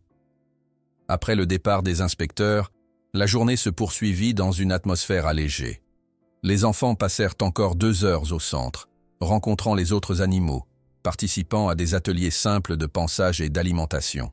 Léon ne quitta pratiquement pas Tonnerre, communiquant avec lui dans un langage silencieux que tous respectaient sans chercher à l'interrompre. Au moment où l'autobus s'apprêtait à repartir, l'éducatrice principale prit Madeleine à part. « Quelque chose s'est produit ici aujourd'hui, » dit-elle, l'émotion transparaissant dans sa voix. « Quelque chose que des mois de thérapie n'ont pas réussi à accomplir. » Madeleine acquiesça, observant Léon qui, à regret, s'éloignait de Tonnerre pour rejoindre le groupe. Pour la première fois depuis son arrivée à l'orphelinat, un léger sourire éclairait son visage. « Reviendra-t-on » demanda-t-il à l'éducatrice, sa voix encore hésitante après des mois de silence. « Bien sûr », promit celle-ci, échangeant un regard entendu avec Madeleine. « Très bientôt. » Tandis que l'autobus s'éloignait dans un nuage de poussière, Madeleine rejoignit Tonnerre qui observait le départ depuis son enclos. Elle s'appuya contre sa puissante encolure, épuisée, mais profondément satisfaite. « Tu as fait quelque chose d'extraordinaire aujourd'hui, » murmura-t-elle. « Tu as aidé un enfant à retrouver sa voix. » Tonnerre tourna légèrement la tête, son grand œil sombre reflétant une sagesse que Madeleine avait appris à reconnaître et à respecter. Il n'était pas simplement un animal sous sa responsabilité, mais un partenaire, un guérisseur à sa manière. Alors que les inspecteurs sortaient avec un rapport positif, Madeleine observa Léon encore enlacé au cou de Tonnerre, un sourire timide se formant sur son visage auparavant inaccessible, sans savoir que ce petit miracle ne serait que le premier de nombreux autres, et que le véritable objectif du centre-cœur du cheval commençait seulement à se révéler. Le spectacle de Léon et Tonnerre, unis dans ce moment d'authentique connexion, demeura longtemps dans l'esprit de Madeleine. Alors que le printemps cédait la place à un été radieux, cette image cristallisait parfaitement ce qu'elle avait toujours imaginé pour le centre-cœur du cheval, un sanctuaire où âmes blessées, humaines et équines, pouvaient se rencontrer dans un espace de guérison mutuelle. 6 mois s'étaient écoulés depuis l'ouverture officielle. Le domaine avait connu une métamorphose spectaculaire, se transformant en un lieu vibrant d'activité et d'espoir. Vu du ciel, le centre ressemblait désormais à une petite oasis parfaitement ordonnée.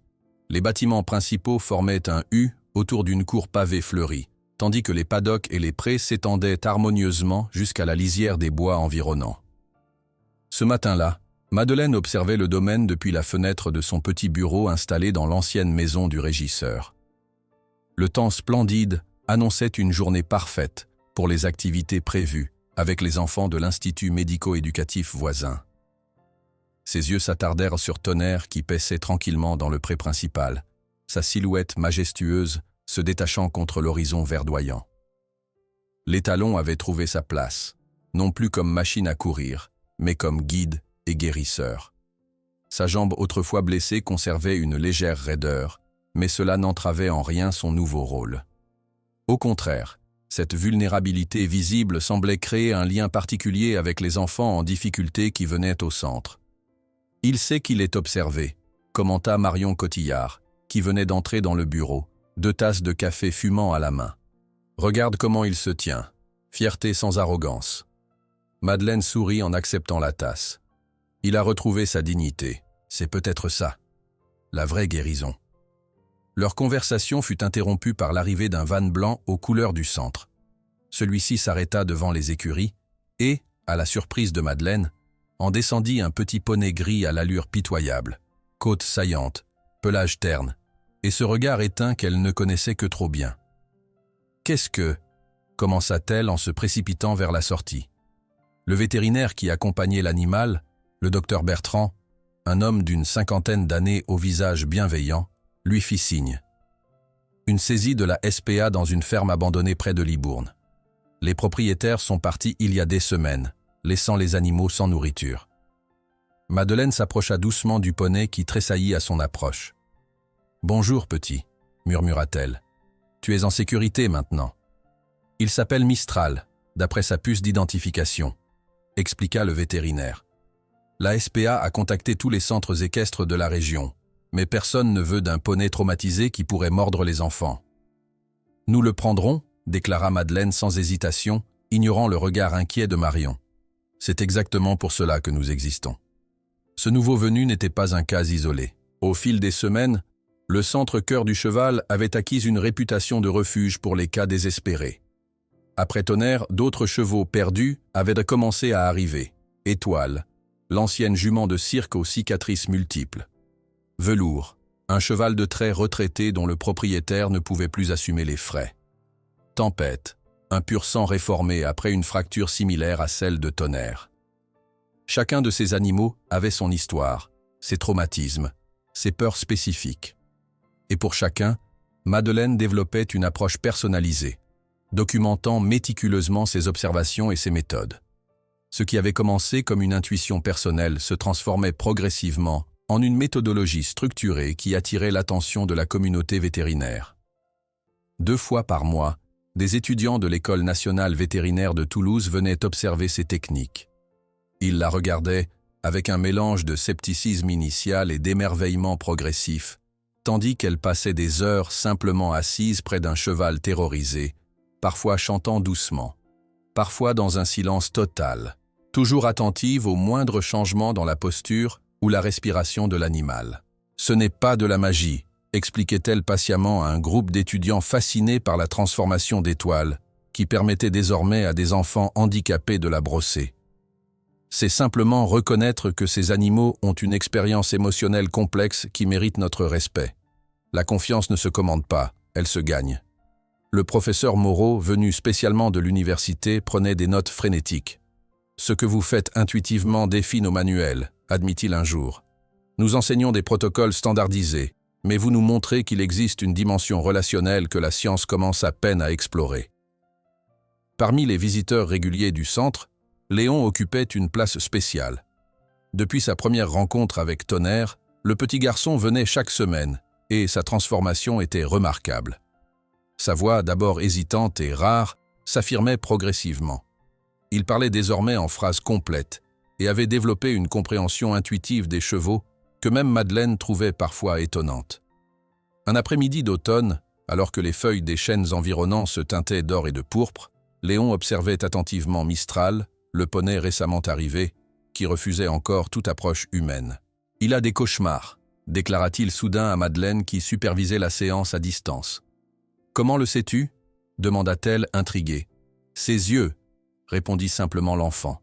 « Ils sont comme les miens avant, quand je revoyais le feu toutes les nuits. » Cette perspicacité bouleversa Madeleine. « Tu crois que nous pouvons l'aider » Léon hocha gravement la tête. « Je lui ai dit que les cauchemars s'arrêtent un jour. Pas complètement, mais ils deviennent moins forts. Il a besoin de temps. » Le soir même, lors d'une réunion tendue avec le conseil d'administration de la Fondation, la question financière fut abordée sans détour. « Nous avons un problème », annonça le comptable en ajustant ses lunettes. « Les réserves s'épuisent plus vite que prévu. L'hiver approche, ce qui signifie des coûts supplémentaires pour le chauffage, le fourrage, les couvertures spéciales pour les chevaux les plus fragiles. » Marion Cotillard, qui présidait la réunion, échangea un regard préoccupé avec Madeleine. « Quelles sont nos options ? Limiter les admissions de nouveaux animaux, réduire temporairement le personnel ou organiser un événement de collecte de fonds majeur avant l'hiver », résuma le comptable. La discussion se prolongea tard dans la soirée. Pour Madeleine, L'idée de refuser des animaux en détresse était déchirante, mais elle comprenait aussi la réalité économique. Finalement, une décision fut prise. Organiser une journée portes ouvertes exceptionnelle, permettant au public de découvrir le travail du centre tout en sollicitant des dons. Les préparatifs mobilisèrent toute l'équipe. Des bannières colorées furent peintes par les enfants qui fréquentaient régulièrement le centre. Des zones de démonstration furent aménagées, permettant aux visiteurs d'observer les différentes étapes de la réhabilitation équine. Les chevaux les plus sociables furent spécialement préparés pour interagir avec le public.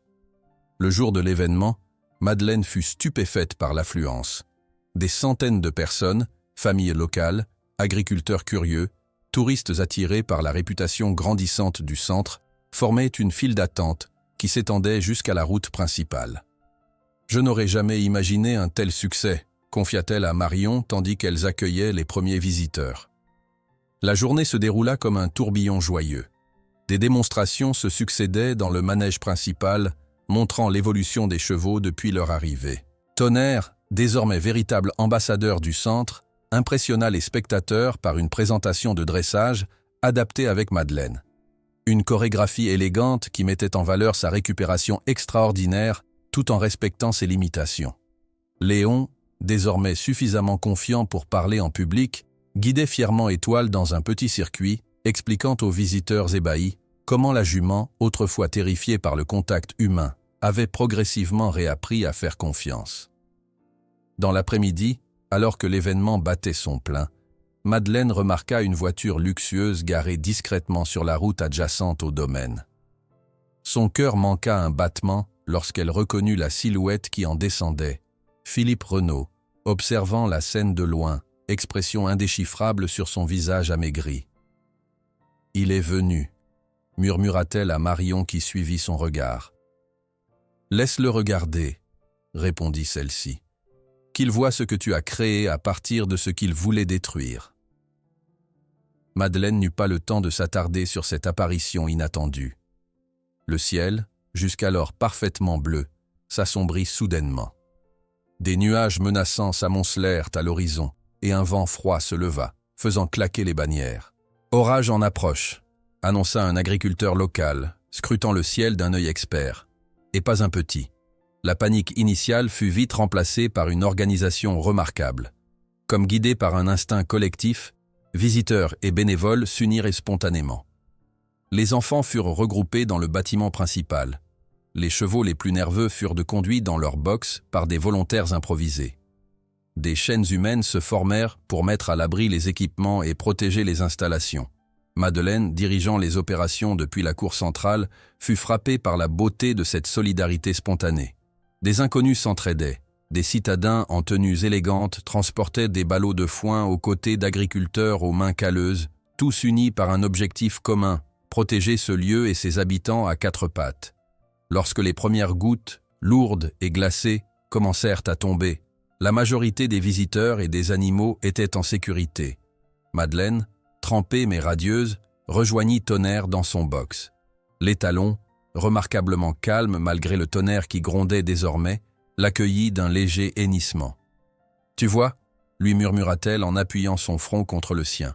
« Nous ne sommes plus seuls, ni toi, ni moi. » Tandis que la tempête faisait rage au dehors, transformant les chemins en rivières boueuses et courbant les arbres sous sa fureur, une atmosphère étrangement sereine régnait à l'intérieur. Visiteurs et bénévoles partageaient café et histoire, commentant l'incroyable travail accompli en si peu de temps. C'est ce soir-là, alors que les derniers visiteurs s'apprêtaient à braver la pluie persistante, qu'un paquet anonyme fut délivré à l'entrée principale du centre. Amélie, qui aidait à servir des boissons chaudes, l'apporta à Madeleine. « Quelqu'un a laissé ça pour toi », dit-elle intriguée. Le messager est reparti immédiatement. Les mains légèrement tremblantes, Madeleine ouvrit l'enveloppe épaisse. À l'intérieur, elle découvrit des documents officiels concernant la propriété adjacente au centre, documents de vente, plans cadastraux, certificats, accompagnés d'un chèque d'1 million d'euros signé simplement des initiales PR. Une petite note manuscrite complétait l'ensemble. Certains d'entre nous mettent plus de temps à apprendre ce qui compte vraiment. Continuez votre travail. Madeleine contemplait l'enveloppe dans ses mains.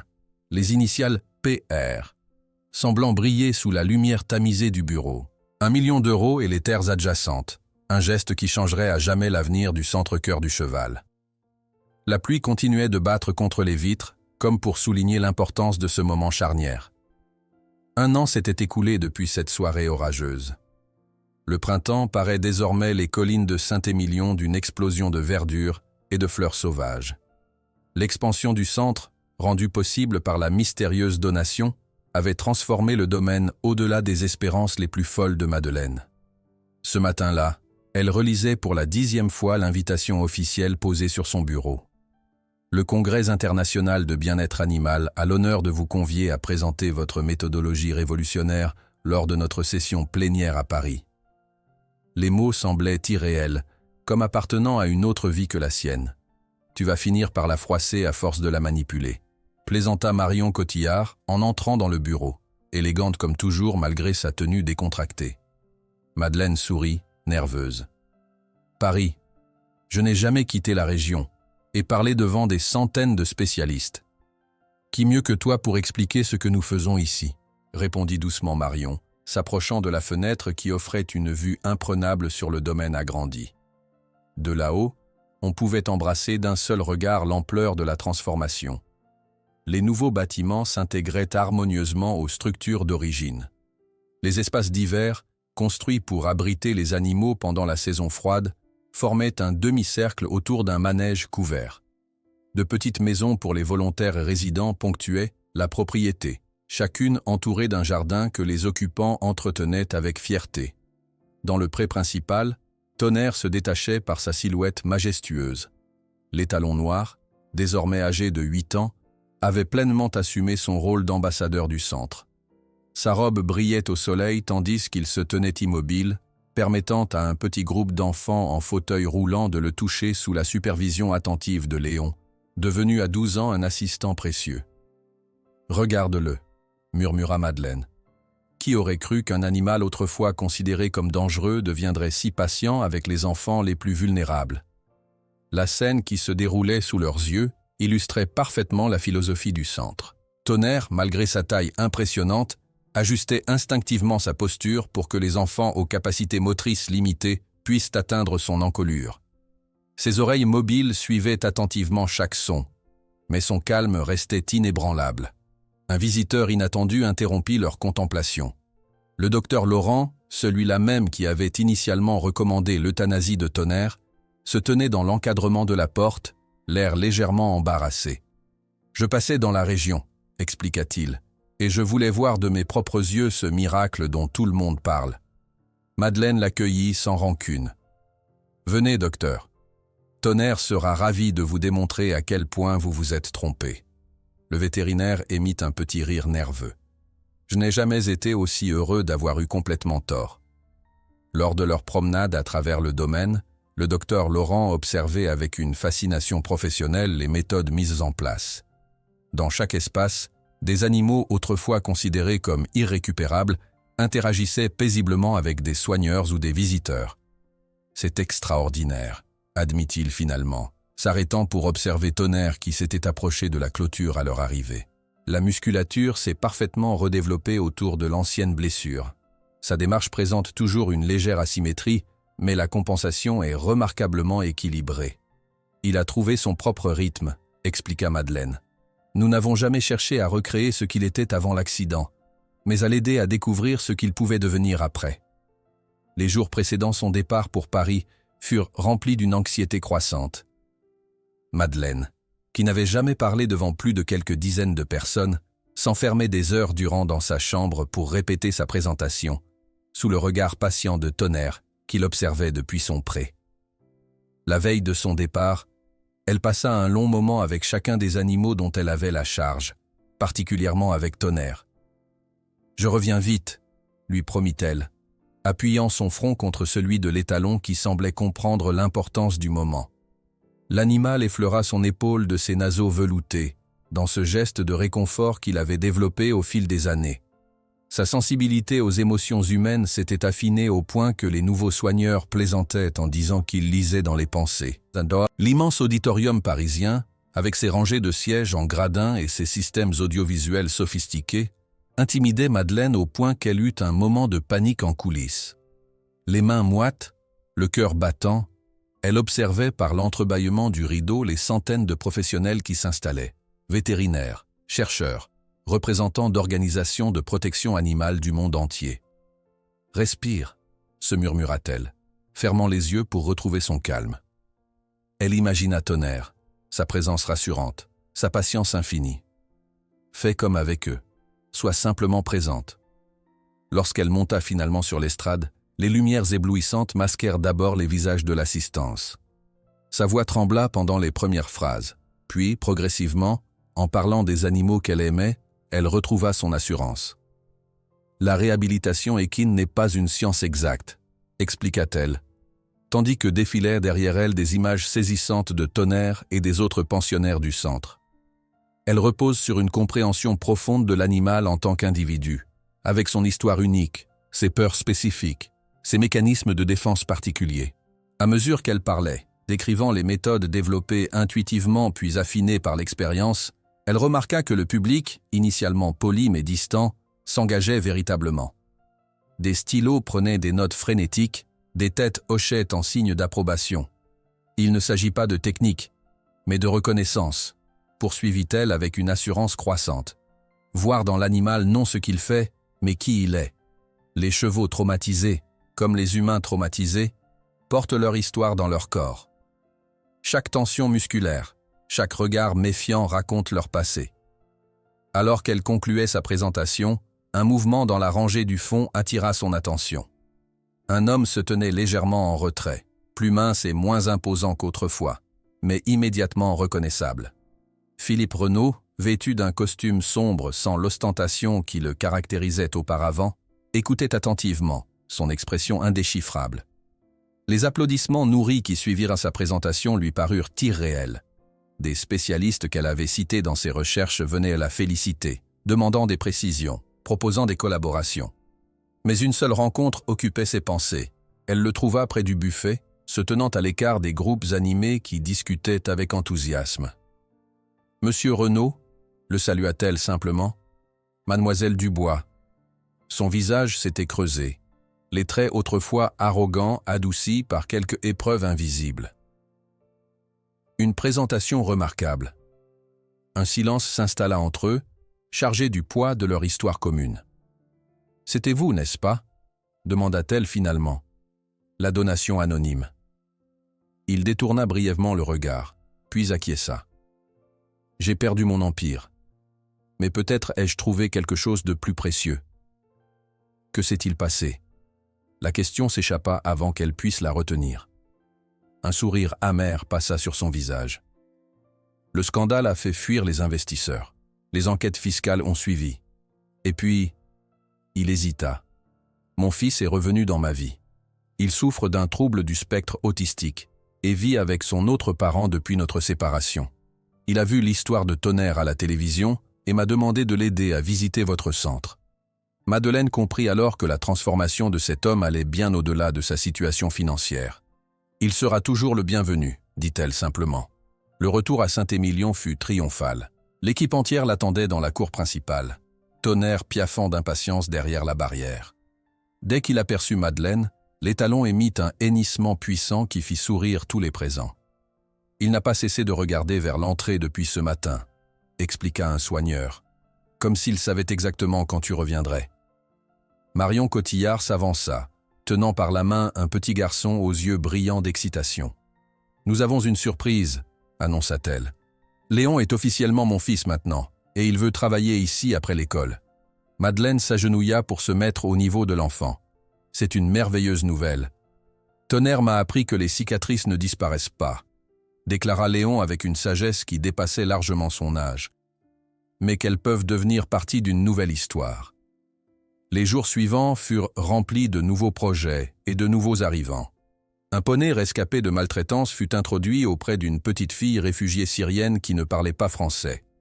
Incapable de communiquer verbalement avec les adultes, l'enfant et l'animal trouvèrent rapidement un langage commun fait de gestes délicats et de regards compréhensifs. Un soir, Alors que le soleil descendait lentement sur les vignobles ancestraux, Madeleine emmena Tonnerre pour une longue promenade.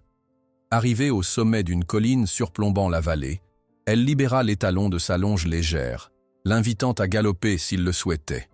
Tonnerre hésita un instant, puis s'élança dans un galop puissant, sa crinière noire flottant dans la brise dorée du soir, sa jambe autrefois blessée supportant parfaitement son poids dans cette course impromptue. Il décrivit un large cercle autour de Madeleine, expression pure de joie et de liberté, avant de revenir tranquillement à ses côtés. Tandis que le soleil se couchait sur les vignobles ancestraux, Madeleine observait de la véranda les lumières s'allumant dans les petites maisons des volontaires résidents, Tonnerre paissant tranquillement à proximité, et à l'horizon, les phares d'un véhicule arrivant, amenant une autre âme brisée en quête de guérison. Une autre histoire attendant d'être réécrite à travers le langage silencieux que seuls les cœurs blessés parviennent véritablement à comprendre.